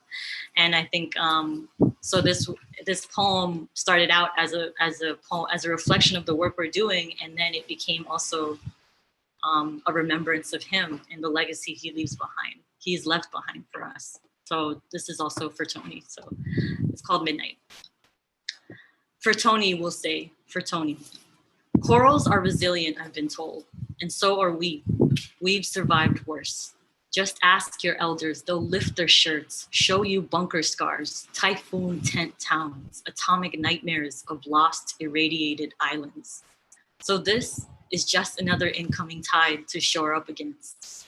Hence seawalls, hence foreign aid, hence consultants, terms of references, a framework for asking each other, which island will we move to? Which island will be hit first? Which island is worth salvaging? The wreck, a slow moving accident, the ultimate disaster, atolic oblivion, as if we haven't experienced this before, as if we haven't been told that evacuation is safer. You'll come home someday. 2030, 2040, long-term versus short-term. We debate this around the table. We do the work, submit reports, but we are short on time. Before the clock strikes midnight, before the pumpkin rots, before our glass island shatters, are we so easily broken? Maybe we need flags to tell us how afraid we should be.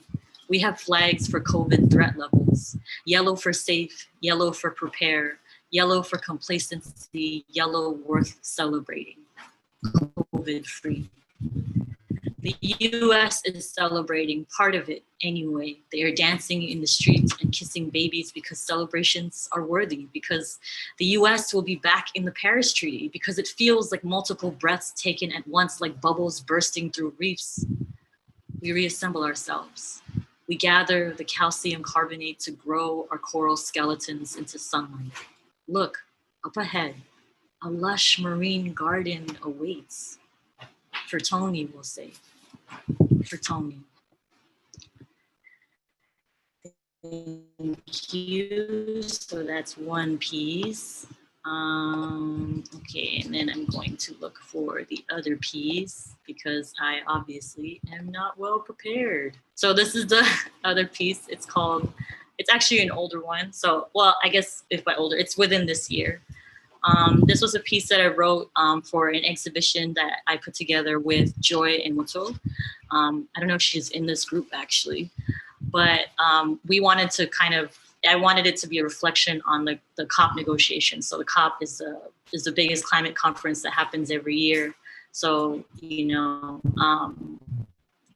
I had just come from COP in Spain this past December.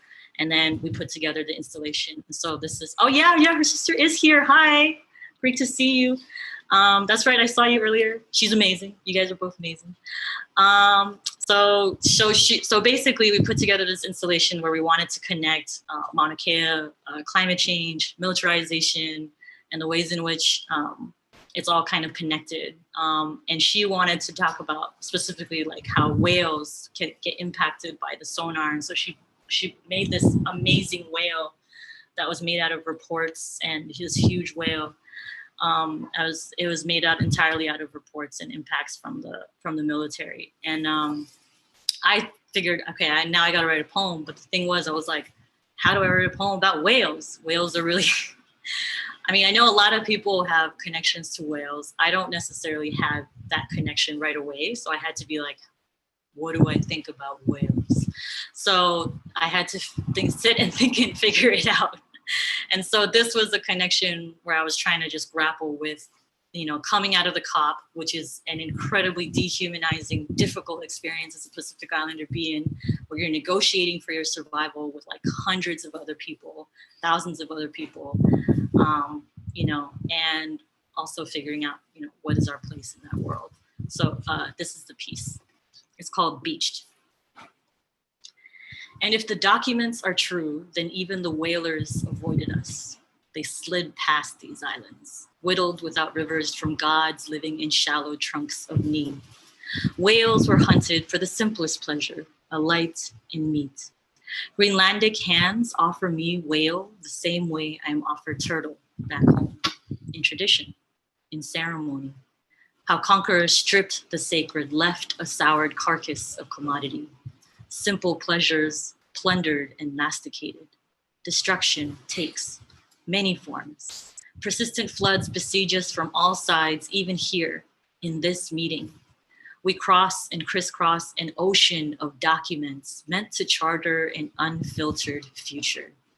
Destruction takes the form of bolded words, decides, urges, requests, 3 abysmal sounding lines for compassion. In August, whales die in Maui without Hawaiian hands to soothe them into soft darkness.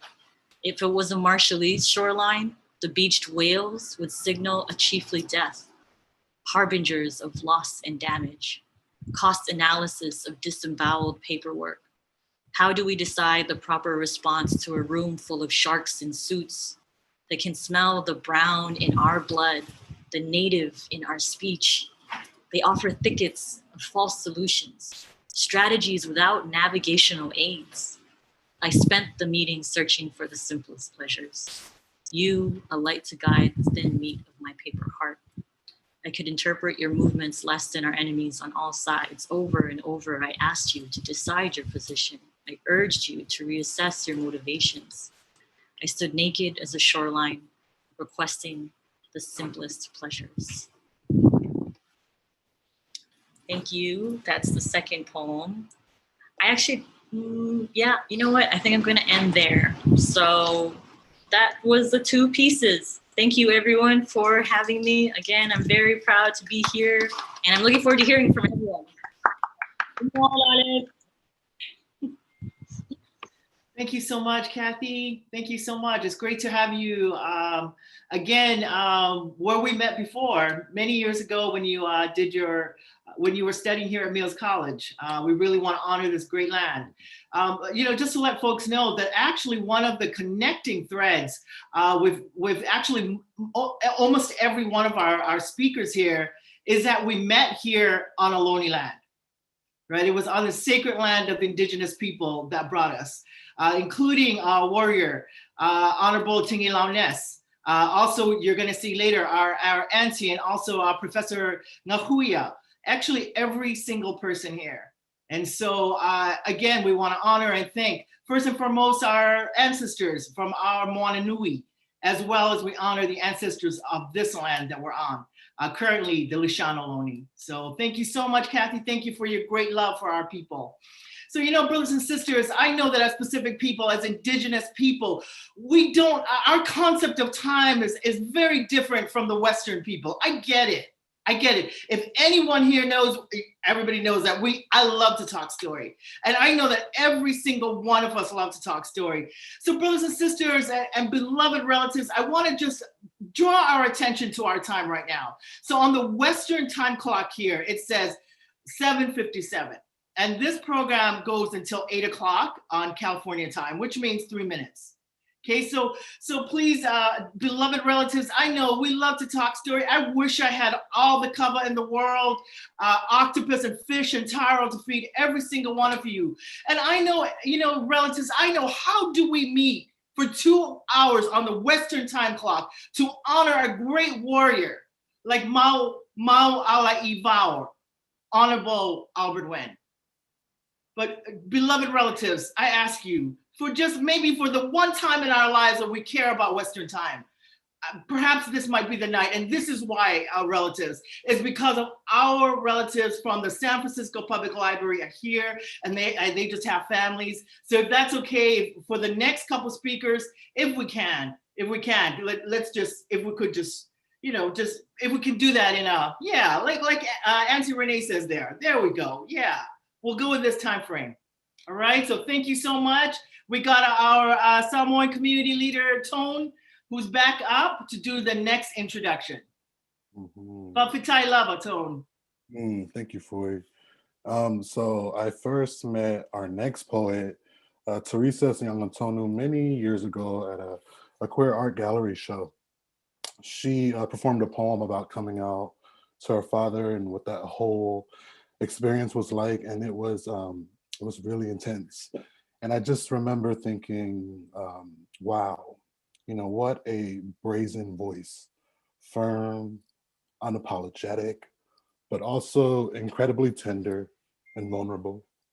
Her mano was strong and inspiring. Many years later, I would cross paths with Theresa at the release of her book. Remember, we have choir practice, which you can cop on our website, teresanyangantonu.com. Somebody dropped that in the chat. And again, you know, her energy, the same, but like at a higher frequency. And, you know, it's just like, damn, you know, I got so much love for Theresa because she has fully committed herself to doing this collective healing work, to organizing and educating and holding our ocean community accountable about everything from climate change to the movement for Black lives, to the protection of sacred indigenous land, to abolition. And we need those voices. We need those voices. So we thank you, Sister Theresa. We love you. We appreciate you, and we see you. Y'all, please show your love for our next poet, Theresa Nyangantonu. Thank you so much, Tone. Thank you, fam, for having me tonight. Wow. I'm overcome with emotions that we could talk about later, because I also want to respect the time. I've been monitoring it as well, and I want to respect all the others, like all the other poets and speakers after me. So thank you, Fui, for naming that. Uncle Albert, thank you so much for gathering us tonight. What? Already? Okay, word. I got 2 poems. Otherwise, we could connect offline. I'm always on Twitter. I'm always on Instagram. I'm always here with our family.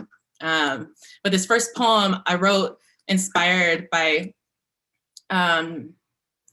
this call you put forth, Uncle, about towards a new Oceania. You're the one who taught me that writing is world building. I wrote my first poem 14 years ago when I was a first year at UC Santa Cruz. And I was one of the only Pacific Islanders at that time, just trying to explore what I'm made for, what my voice is for. And you taught me that writing is world building, that I'm naming things I've never seen in my lifetime, and I'm scrapping with language, and I'm going toe to toe with myself, contemplating the lengths I'm willing to go to get as free as possible. And I've never felt more free than when I'm writing. You've taught me that it's okay to be a socialist, to be a leftist, to critique empire, to critique the establishment unapologetically. And so I do that. And you also taught me that in many ways, that writing is only a small part of arriving at the book, the manuscript, the poem. The other part of it is reading. And the other part of it is dreaming and having a life that allows you to exercise your imagination. And so I have 2 dreamy poems that I'm offering tonight towards the direction of our liberation. And this first one begins with a passage from Uncle Albert's article, Towards a New Oceania, in which he says, quote, "I will not pretend to know her in all her manifestations. No one, not even our gods, ever did. No one does. No one ever will, because whenever we think we have captured her, she has already assumed new guises.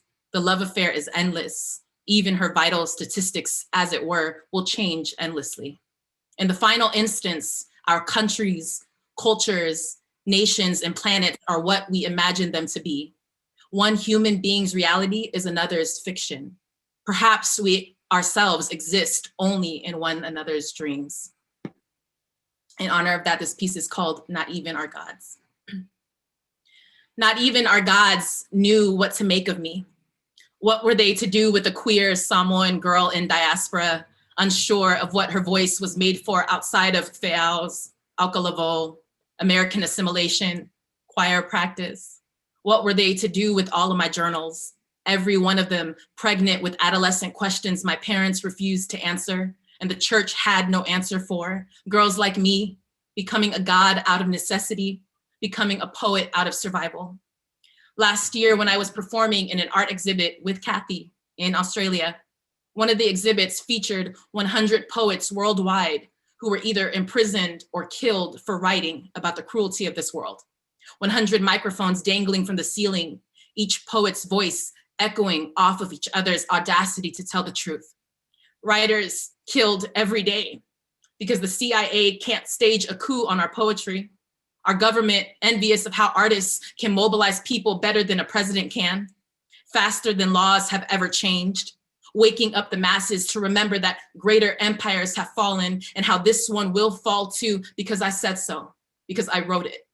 But I will not pretend like I know all of my manifestations or like I know where this writing is taking me. I will not pretend like I'm not scared, like I know the difference between who wants me quiet, who wants me silent, and who wants me dead. But at some point, you stop and ask yourself, how dare I be afraid of my dreams of freedom? How dare I listen to the non-believers tell me I can't reach it? How dare I respect the military more than our children? How I had gods before the church gave me theirs, how I became one and am still becoming. What I'm trying to say is that not even our gods know what lengths I plan to go with these poems. I don't know either.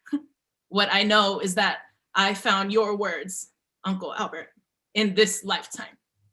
How they grappled with the torn edges of our country, pushed the military grade weapon barrel out of our face and walked into the ocean until the salt crashed over our fears, that what we are saying, what we are writing refuses to be skewed as anything other than devotion to our people, our culture, our future. Oh, our future, where our writers live with their wrinkled hands, gripping pens still full of wild dreams. Our writers and how not even our gods knew they existed outside of what dreams become the moment they swim back to shore.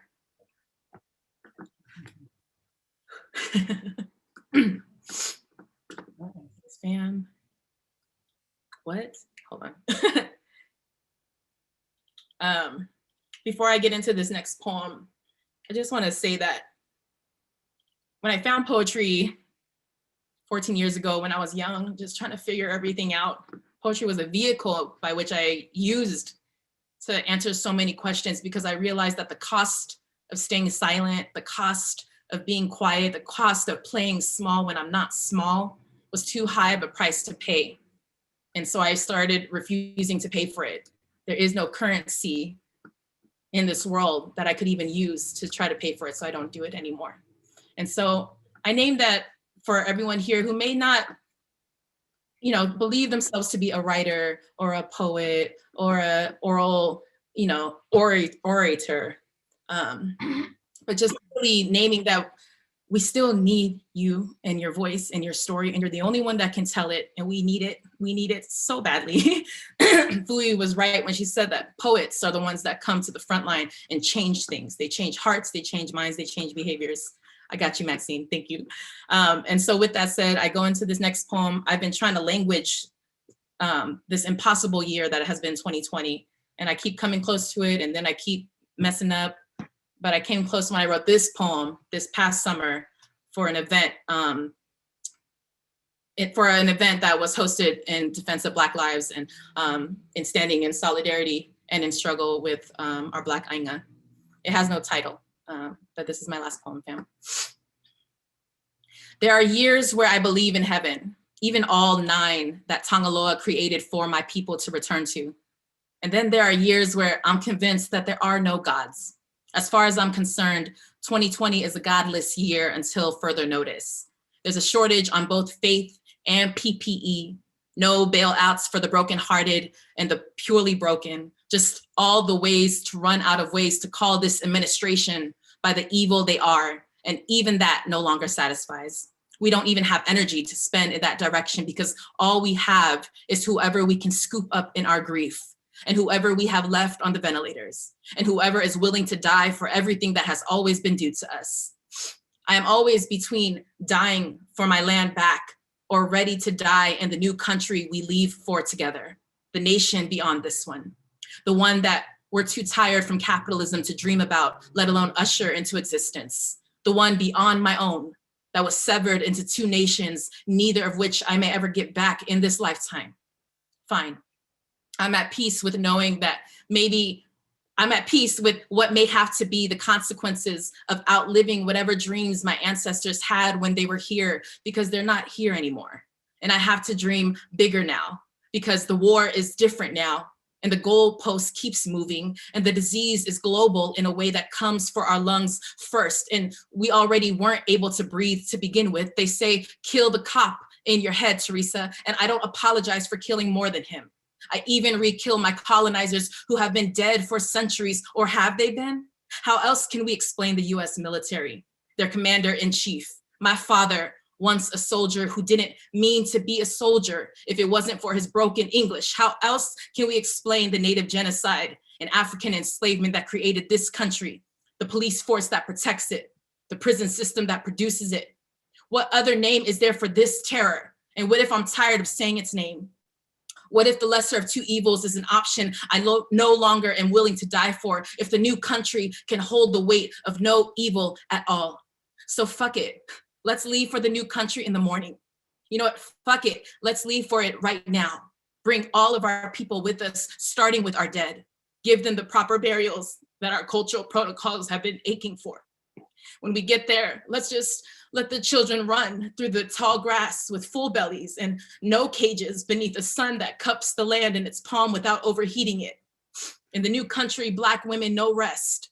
Black women brought us here the way they bring us forward everywhere. Here, there is no altar to sacrifice ourselves on anymore. No reason to do it anymore either. There is just the audacity of abundance, and we have everything we need to survive. Survival is a tool that does not serve us here, and praise one of our gods for that. Praise all of our gods if we have to.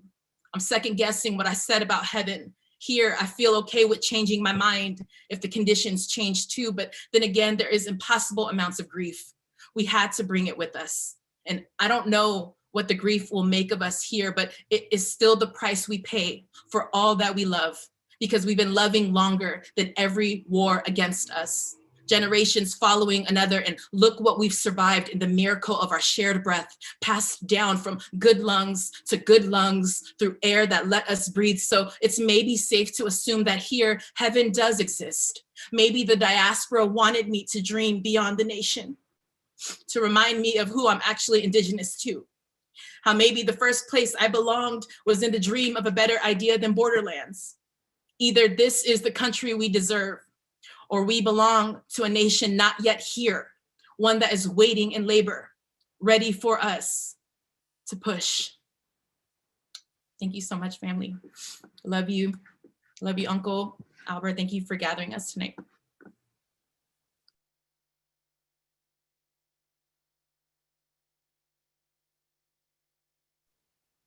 Wow. Thank you so much. Thank you so much, niece. Thank you so much. Wow. Thank you for your great love for our people. And thank you for all your important contributions to Pacific Island Studies, and also to reimagining it and contributing a lot of important work to Pacific Island literature. Thank you so much. Thank you for your love for our people. Our next, is it? Okay, excellent.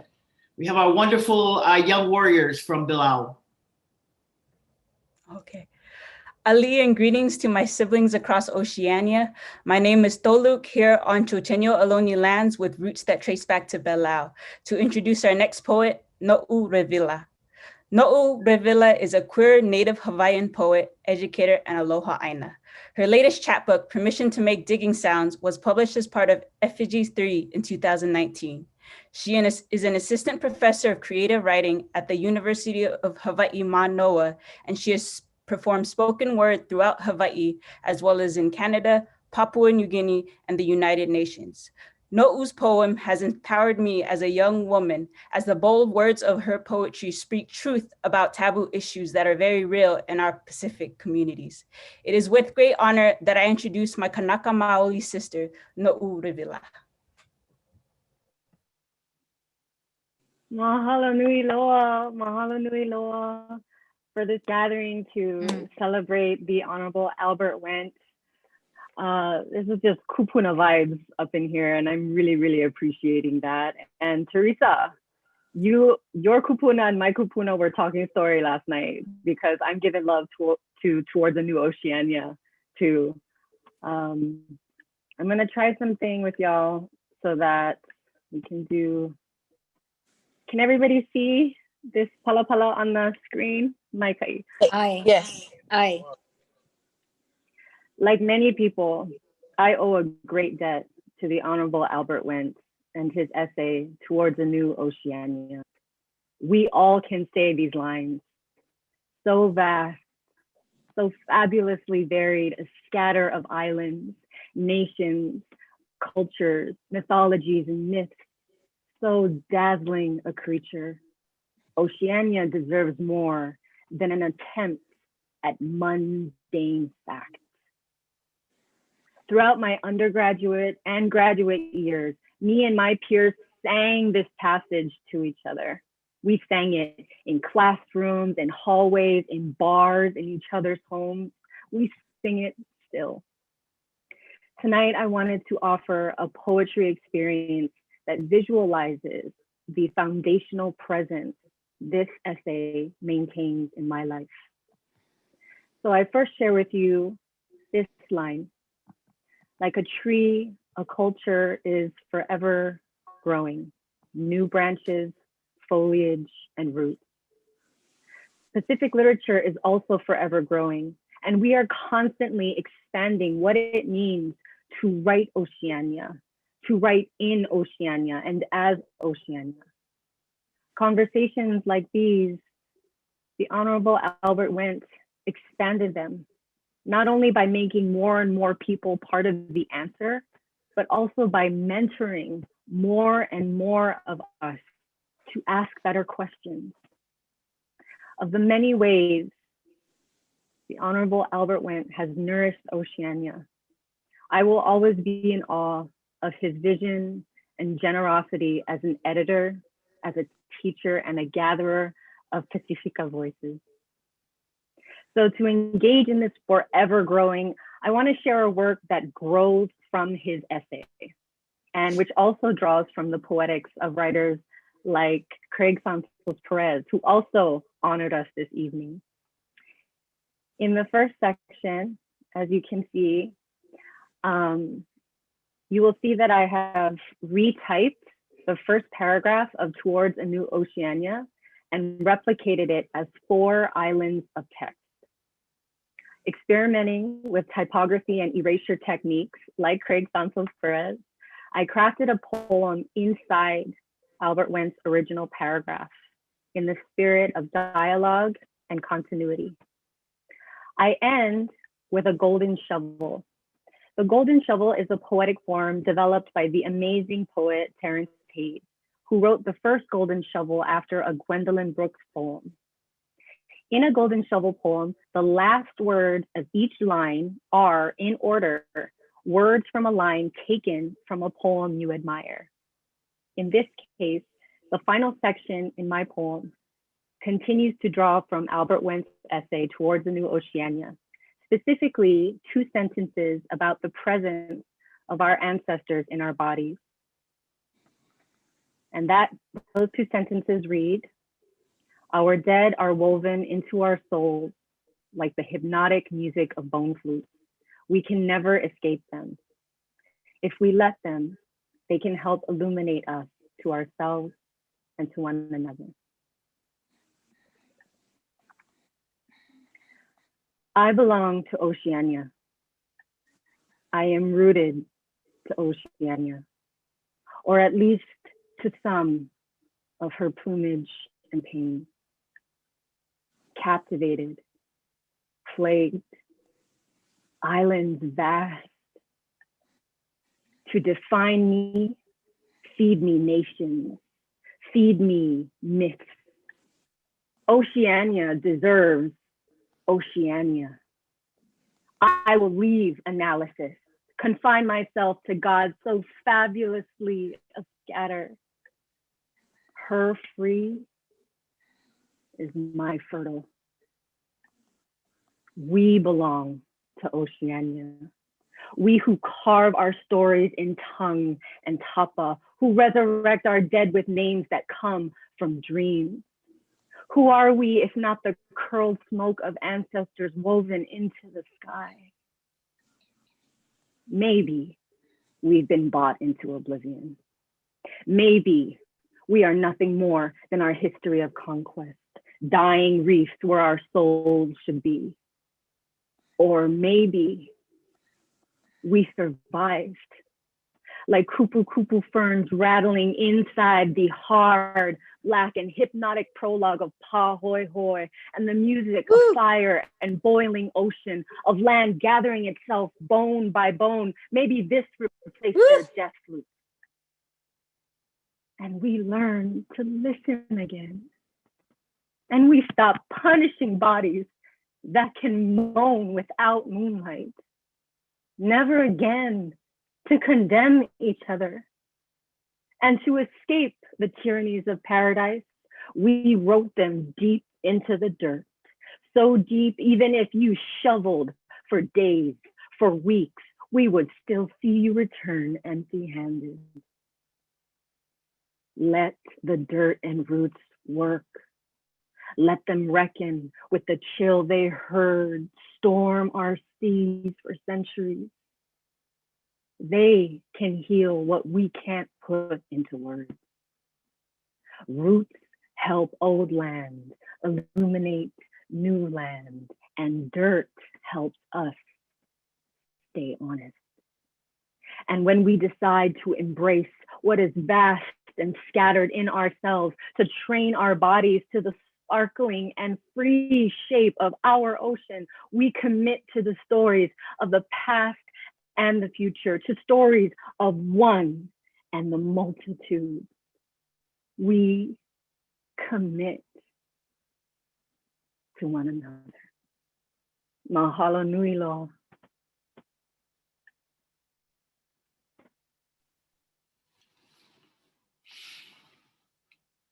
Wow. Wow. Wow.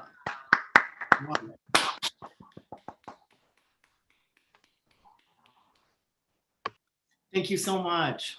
Wow, what a great honor it is to hear your work and to witness. I've heard so much about your work. And this is going to be my new goal, to read your work. What a great blessing it is. No'u. No, I missed you. You came here to Ramaytush land. I think you're the only person that I haven't met yet on Ohlone land. So what a great blessing it is again for me here on Ohlone land and you in Hawaii to reconnect. I want to thank your ancestors so much. And so relatives, we're coming to an end. Hang in there. And not just a Pacific end, we're really coming to a real end. We in the Pacific, we have our own definitions for time. Stick in there. Our next leader also is zooming in from Moana Nui, right? Auntie. We have our own definitions. Auntie Ngahuia. There we go. You know, Auntie Ngahuia, we met last year. We actually, it was the respected Diné photographer Hulea, who's a professor in Native American Studies at UC Davis, who invited us. Karina Gold was also one of the folks who got invited, who invited us to come and have a ceremony to meet Professor Ngahuia Te Ave Kotuku when she came here to Ohlone land. And so this photograph here was taken, actually it was my photograph I took right in front of the ocean. And so Auntie, it's great to have you. What a great blessing that our ancestors reconnected us over Zoom. Yes. So, kia ora. Kia ora, Fuifui. And start my video. Can you see me now? We see you. Oh, excellent. So shall I just say at the beginning, ka nui taku aroha ki o koutou, he mea tino whakanuia, whakahonore tēnei ki te kōrero ki a koutou, especially for Mau Alai Ivao, Brother Albert. What an incredible privilege it is to share this time and space, remembering and celebrating your work and how your work continues. I'll just get straight into it, but I'll also say greetings to Karina and Ohlone land where we met. And I'll just do one piece because I'm conscious of the time. I have been a writer all my life, but a very timid poet. And to agree to do this has taken me a lot of thinking, because usually for me, poetry is a private and intimate process, and I'm not very good at sharing it, which is why I don't have very much stuff published, but I've got boxes of it all over the house. Anyway, I'll get into it. I'll just read from what I call the museum sequence. For many, many decades now, I've been working in the museum world, and I've met people there, and they touch me, they move me. And so I'll share two pieces with you today. For 6742, a jade heitiki at the British Museum. So many hands before mine, so many lovers, so many tears, and probing fingertips which oiled your jade curves and creases tender, pressed against their own soothing skin. Manawa. I call you that. Ko koe tērā, taku manawa. Fanged fierce, you laugh at me, pukana eyes blank, yet bulging bold, and so many hands before mine, after mine, through mine, manawa, my heart. And so we meet again. So that's the first one. The second is about a little carving that I came across in a provincial museum here in Aotearoa, a small female figure that was snatched from a house during the land wars in the 1860s. Such a face, yours, a molded perfection of tilting eyes, nostrils fine, and chiseled lips. I wonder what did your sightless gaze witness? That morning, that day, that night, that time when you were torn down because your beauty, your magic was recognized and claimed as a prize of war. While close to the river she moved on, and the Rarofe burned steaming with new blood amid the gouts and shouts of obscene triumph and destroying. They took you, bundled you into a scrim bag, ripped you away from your home. To this, here, a bleak grey place where lonely tissued by the layers of pulp and plastic. Your beauty, our pain shine through. I think that's enough from me. Kia ora everyone, and thanks for the honor of participating in today's event. All the very best for the future. Kia ora tātou. Kia ora, kia ora. You know, Auntie, I know I'm going back on my word. Can we bring up Auntie's bio again, just really quickly? I just really want to acknowledge, we have our kupuna here. It's so important for us. And I just really want to bring it up. I just want to, also her work, the importance of her work as well for LGBT rights in Aotearoa. I just really want to point that out.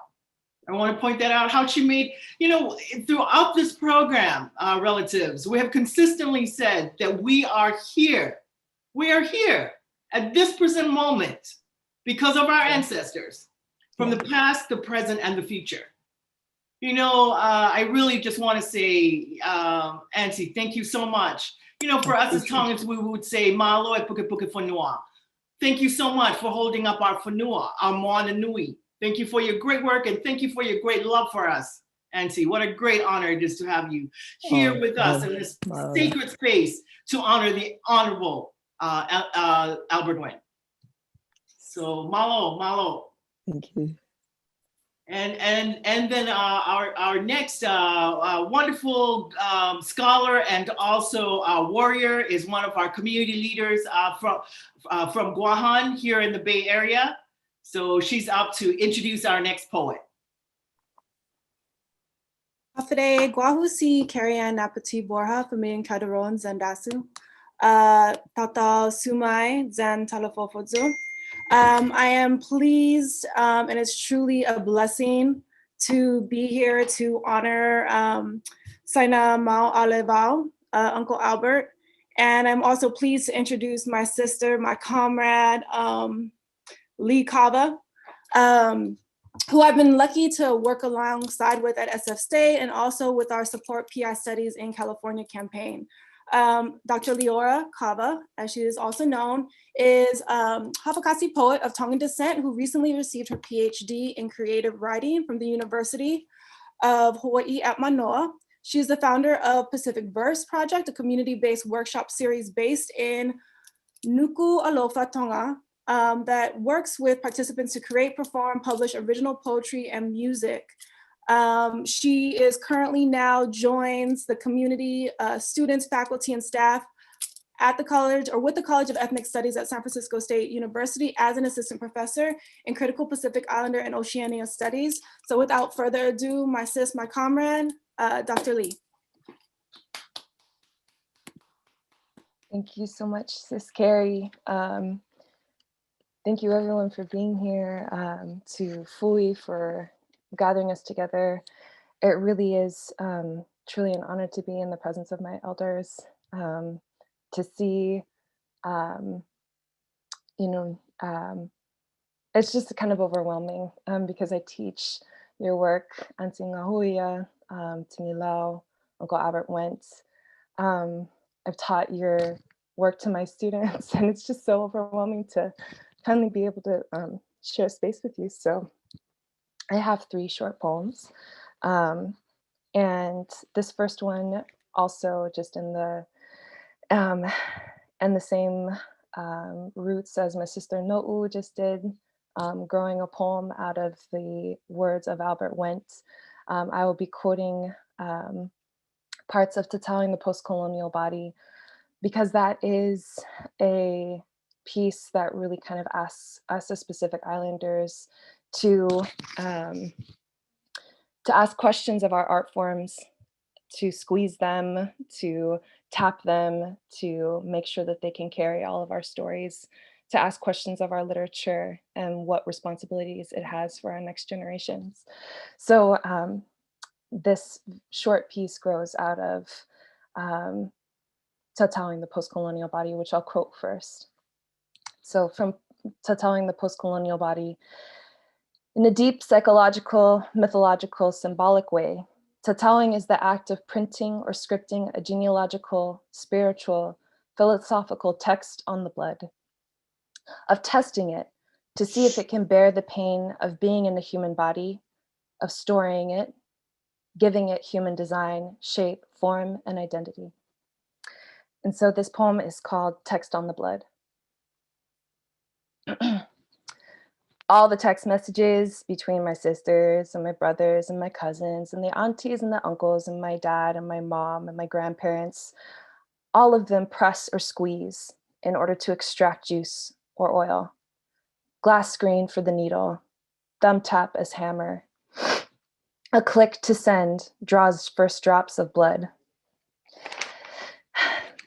This is a family tapped on skin stretched by distance, which bears the pain of being in a human body, of storing it, giving it human design, shape, form, and identity. This is our art for keeping touch, our responsibility to keep each other well written.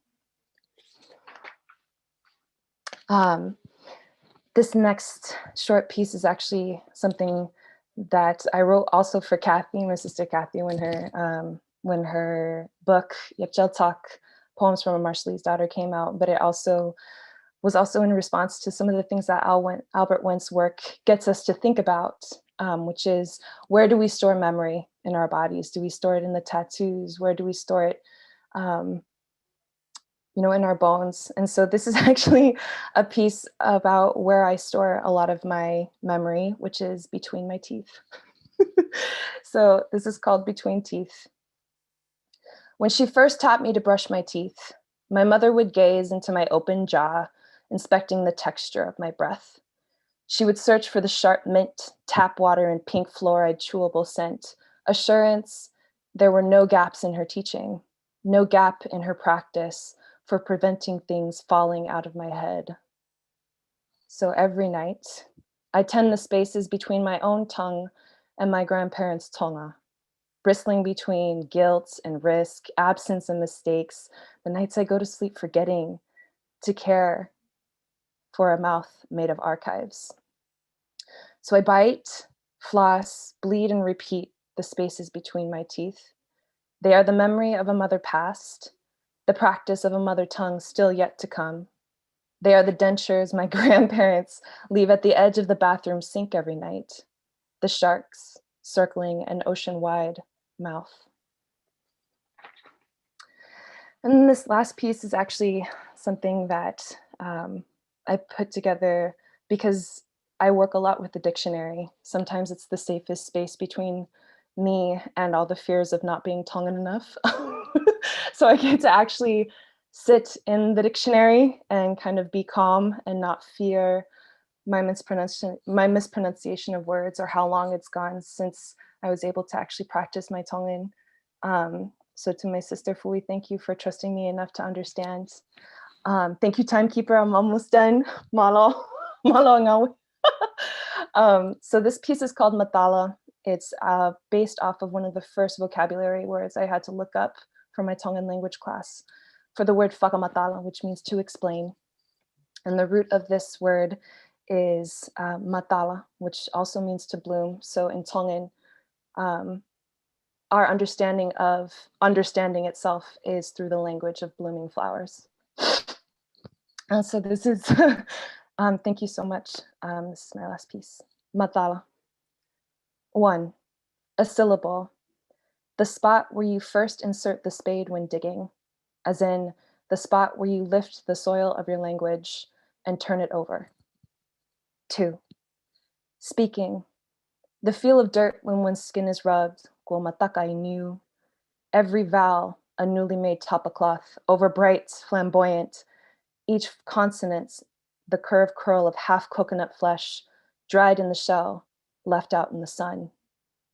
Understanding. The oil contained in coconut cream, as in lola matala alpito, oil which will eventually come away freely. 3, consider the possibility of each new phrase. One sentence could be the night before the new moon becomes visible, habitually glancing, always on the alert. Another sentence could be one far from handsome, but which you've chosen to speak nevertheless. So say to each new word, as in, you are still fresh in my memory, each sentence a bloom.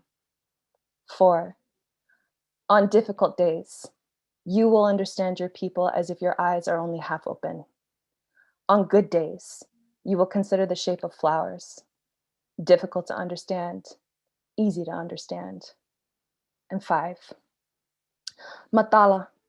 Our language is shaped in the movement of growing things, as in, when you understand what someone says to you in Tongan, you will reply, I bloom you. Malo. Thank you so much, elders, for being here. Malo, Whakawhitai, little sister Lee. What a great blessing it is for us here in the Bay Area to have you to join us in building of our whanua. What a great blessing. And thank you so much. Thank you, Lee. Thank you so much for your love for our people. Thank you for your great love for our people. And so relatives were coming to an end, and I don't mean that in a Tongan way. I mean, I really mean that, okay? I really mean it at this time, okay? So we just have one more poet, and we got the beautiful, beautiful, our Kanaka Mali sisters are gonna offer our closing song. Please stay with us. So we have our Native American young warrior, Samara.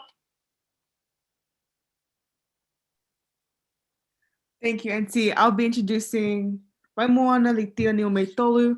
I can't start my video, I'm sorry. You guys disabled me. However, she told me not to take too much time, but this one, she's prolific. She's my big sis. She probably won't tell you, but she's honestly walking us into the future, and I'm so grateful she's doing it because her mana wahine is extremely profound. I'm grateful to know her. So, bye, Moana. Alafalava. Atalahiatu, Malalai, Honorable Albert Wendt. Thank you to all the poets. Thank you everyone for being here. I love you so much. Some say the waves do not choose the beach, but every drop was carefully picked in Tonga. Every tone of each sunset was strategically planned. Each rainfall goes through intense training on how to land on puddles, grass, and dirt in Tonga.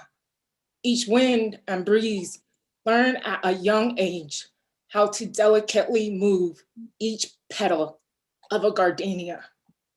Just like how Tonga girls learn how to move their hands, their fingers, their eyes in a ta'olunga. Paradise was not easily created. Tonga was not made in 6 days, and God did not rest on the 7th day. God has never kicked back in creating Tonga. Tonga is constantly being created, and God is constantly working. You see God in Tonga working hard every day, never 9 to 5, but 24/7, working the land, working the people, setting just right the arches of people's brows, the top lip of each mouth, laughter of all school children. God is here and God is alive. God has never left and God will never stop. That said, I want to say that God is in all of us as creators, and the Honorable Albert Wendt, you are a creator who has given us so much life and so much love. This poem is for all of you future creators, future poets. I can't wait to read your words, to see your paintings. This is called It's a New Day. Before I say that, I want to say that I too have, when I was a teenager, I wanted to commit suicide, but it was because of art. It was because of our culture, our people, the love of the land that has kept me alive. So please know that there's always a new day that we could create for all of us. We magic in flesh and bone, real, alive, and direct. We wisdom when we think we dumb. We butter light, sunshine forces ready for flight. We are told we are too young. We are told we are too old. We are told we are too much, too less, not possible, not worthy, nobody, everybody. You are life. We give birth to infinite possibilities. We give birth to the new day. We think we ain't worth a million. We worth infinity. Can't count that. You can't count dollar. You can count dollar bills, the top 10 hits, degrees, which is not always counted. Let's count sand, joy, love, knowledge, memory, which always counts. Remembering who we are, our worth, our value. Our head beats to our headphones, attuned to our heartbeats, to our heart phones, calling our heart. Then let's answer. We bring our heart alive, communicating new life. Don't they know? Don't you know? Don't we know? We are the ones who give birth to our universe. From each breath, from each lung, we are the ones who give birth to the sun. We doubt and ask, will we rise again? We are the ones to give birth to a new day. Life has just begun. Malama pito.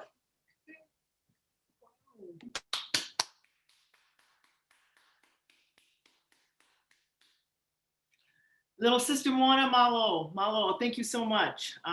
Thank you for those important words to honor our ancestors from Moana Nui and also to honor the Honorable Albert Wendt. You know, our relatives, we actually have one more poet. We save one of our best poets for last. Our poets from our brothers and sisters, recognizing and honoring our brothers and sisters from Melanesia. Our brother Herman from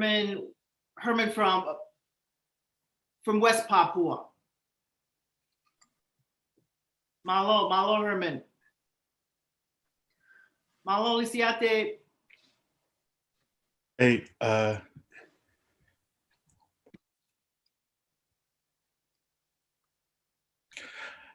le ke hufanga he whakatapu ko osi hono au whaki.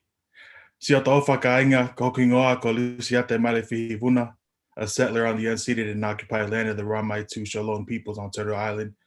I have roots in the Pacific Ocean with ancestral ties to the Kingdom of Tonga. I have the honor of introducing a great leader of the people of West Papua.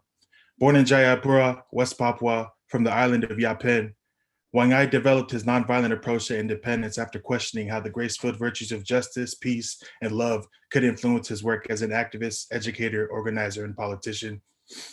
Herman Wangai is a Nobel Peace Prize nominee, a representative of the West Papua people at the United Nations, dedicating more than 30 years of his life to free his people from the colonial grips of Indonesia. He comes from a long and distinguished tradition of disciplined orators, craftsmen, and musicians, and believes people's dignity and their culture, as well as God's law and international secular laws, are fundamental to the project of West Papuan self-determination. I thank the ancestors for crossing our paths, that we as an ocean may stand in solidarity with our siblings in West Papua. It's an honor, a dream, and a privilege to be introducing my oceanic sibling, my comrade, my kainga, Mahikai Herman Wangai, Mahikai.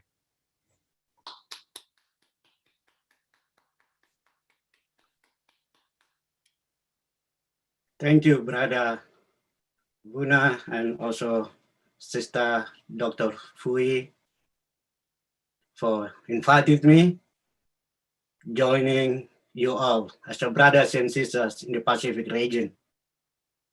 Being away from our community is we disconnected with our culture, but I truly believe this kind of meeting, sharing ideas through the poem is reminding us back home to our culture. My short poem today is one of the testimony about what happened to my people back home, but also testimony that I've been going through with my sacrifice for my people back home in West Papua.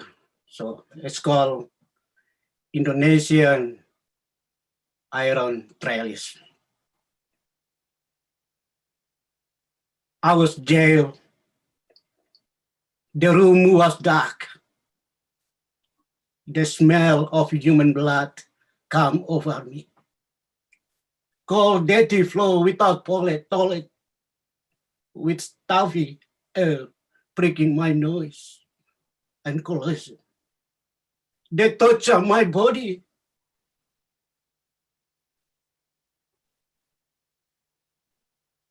With a cunning conspiracy.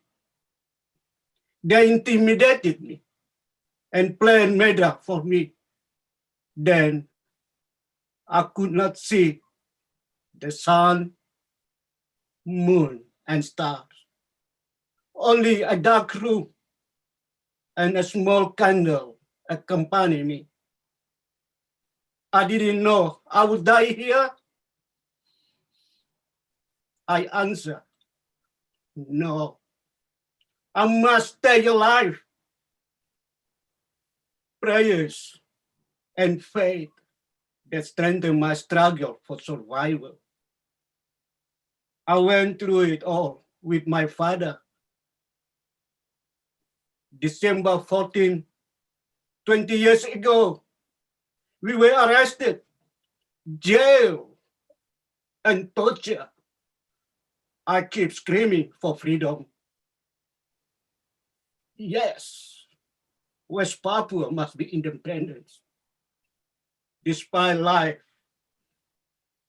at stake, I keep fighting. All I beg for my people to wave my nation flag until the time comes. They will see the beauty of this long struggle. Tears, sorrow, and relentless sacrifice will be carved beautifully on the Melanesian generation in the land of New Guinea, a graceful bed of paradise full of charm. Malo, God bless.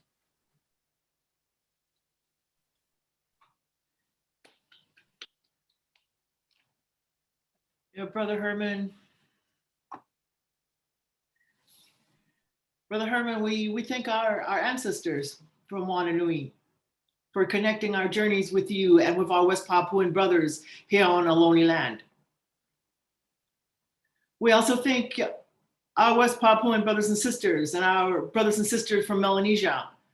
You know, here in the US, and when we as Pacific people say that Black Lives Matters, it does. And Black Lives Matters to us as people from Oceania and people from Moana Nui because it's in our whanua. Because our brothers and sisters, our Melanesian brothers and sisters, their lives matter to us. You know, Brother Herman, your people from West Papua have become a symbol of hope and of self-determination for all of us in the Pacific. We stand behind you, we honor your leadership, and we thank you. We thank you, beloved relatives. Thank you so much for honoring our great legacy from Moana Nui, our great legacy of resistance, our great legacy of courage. We pray for you, and we thank you again. We honor you with great humility, Brother Herman. Thank you so much for being on the program, for being part of the Stella Noa, for being part of this ceremonial circle tonight. What a great blessing for all of us, and especially for our young people, because this program also is going to be recorded, and it's going to be seen in Pacific Island Studies classrooms here in California and throughout the rest of the world. Herman, we want people to know unequivocally that we stand with West Papua. That when we say that we stand with West Papua, brothers and sisters, we're also acknowledging the role of the US Empire in creating the genocide in West Papua.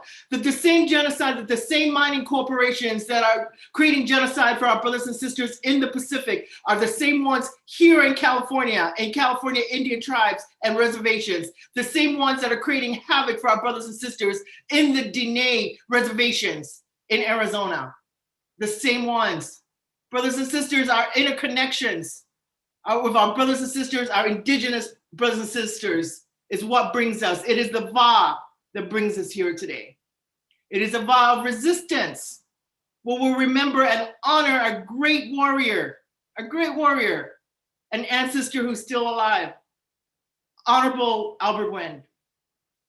And we end our program tonight, our relatives, with again returning back to the sacred. Every single speaker here talked about our Va that centered our sacred relationalities to our Moana, the ocean, to our whanua, our land, our great Mother Earth, as well as to each other. And we bring on our kiai. Can we tech team? Yes. If we can bring it on, there we go. Two important leaders here in the Bay Area, here in Ohlone land, Kumu Renee Price and Kumu Shana Alapani. These two Kiai protectors, these two warriors, these two Kumuhula are a backbone for us here in the Bay Area. Their work of protecting the sacred. In fact, Kumu Renee Price was one of the 35 kupuna who were the front line of Mauna Kea who got arrested. And Kumushana Alapani, always at every event, every program to protect the sacred. Her body's right there. She's a frontline warrior. So relatives, we're so honored to have our two sisters, our two warriors offer our closing song. Mahalo, aloha kākoa pau. I'm so honored to be here tonight. Mahalo fui, and mahalo to all relatives here this evening. I wonder if we can also unmute Ana Hali'a, because she is going to kani kapu for us as I start. Aloha kumu. Aloha. You here? Aloha tita. We got you. We send our breath, our gratitude, and our prayers out to the universe. What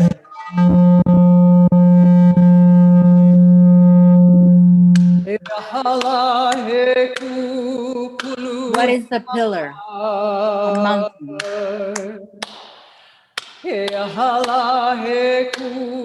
What is a pillar? An altar.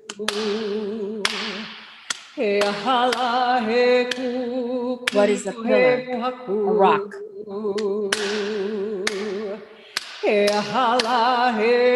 What is a pillar? A person.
Aloha aina. Aloha aina.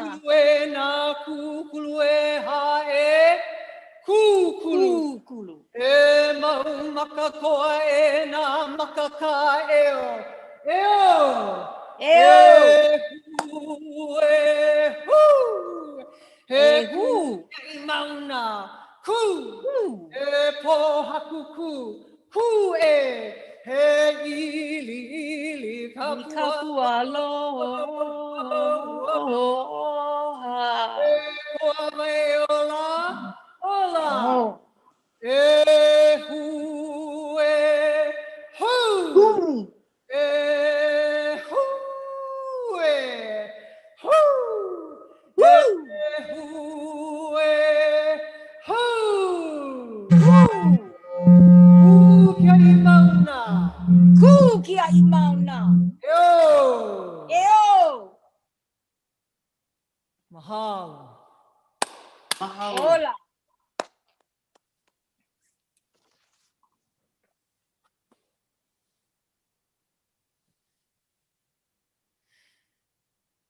Mahalo, Tita. Mahalo, mahalo, mahalo, sisters, mahalo, warriors. Mahalo. You know, Honorable Albert Wendt, as a Tongan, we would say, we're sorry we don't have more. We're sorry that the humble gifts that we have is not enough to honor somebody of your caliber. We want to thank you so much. Mo alai bao, Honorable Albert Wendt, thank you for bringing us all here tonight.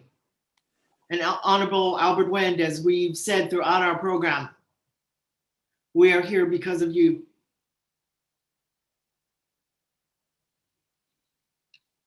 We're here because of you. Thank you so much. Thank you for your great love. Thank you for your great love for our people. Thank you for your great love for our ancestors of the past, those of us of the present and our ancestors, the kids, our mokopuna, the next 7 generations. Thank we you. honor you. We honor you. Thank you very, very much. First of all, I'd like to thank all the participants in this Talanoa today.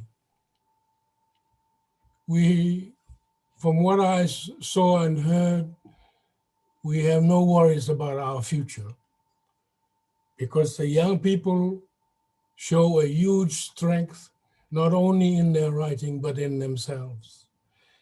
And that the fight that we started many generations ago against colonialism, racism, and so on, will continue.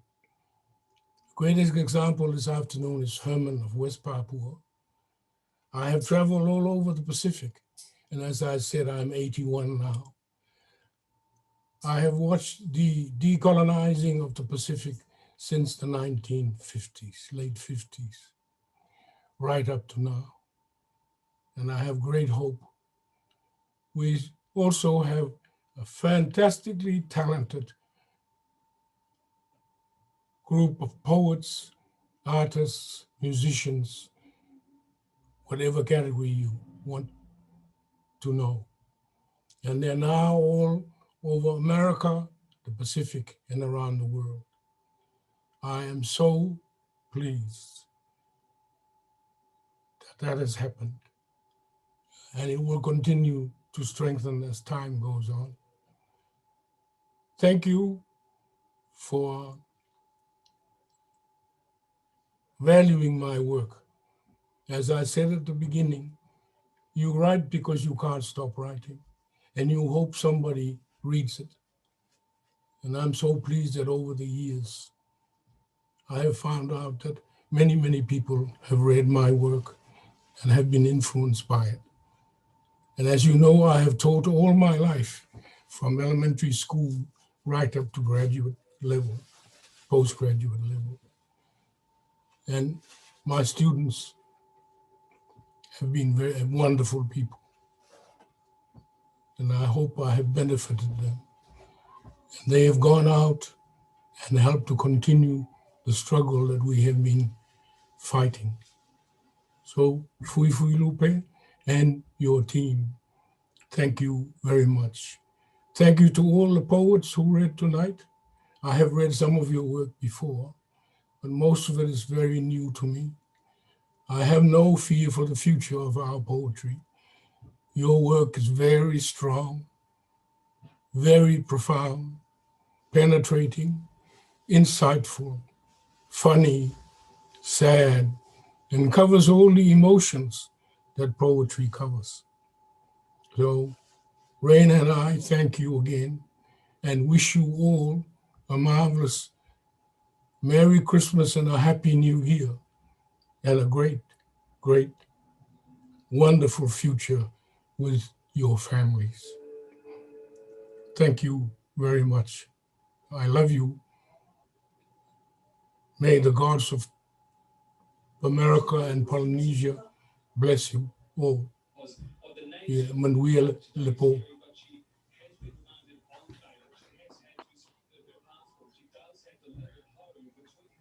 Wow. Wow, Honorable Albert Wendt. Wow, that was real, huh? Yeah. Oh, I'm so sorry, everybody. I'm so sorry. Thank you, everybody. Thank you to our San Francisco Public Library, our warriors from Mauna Kea. We stand with you, Kia'i. Thank you for the great work. And good night, everybody. Good night. This is not goodbye, just good night.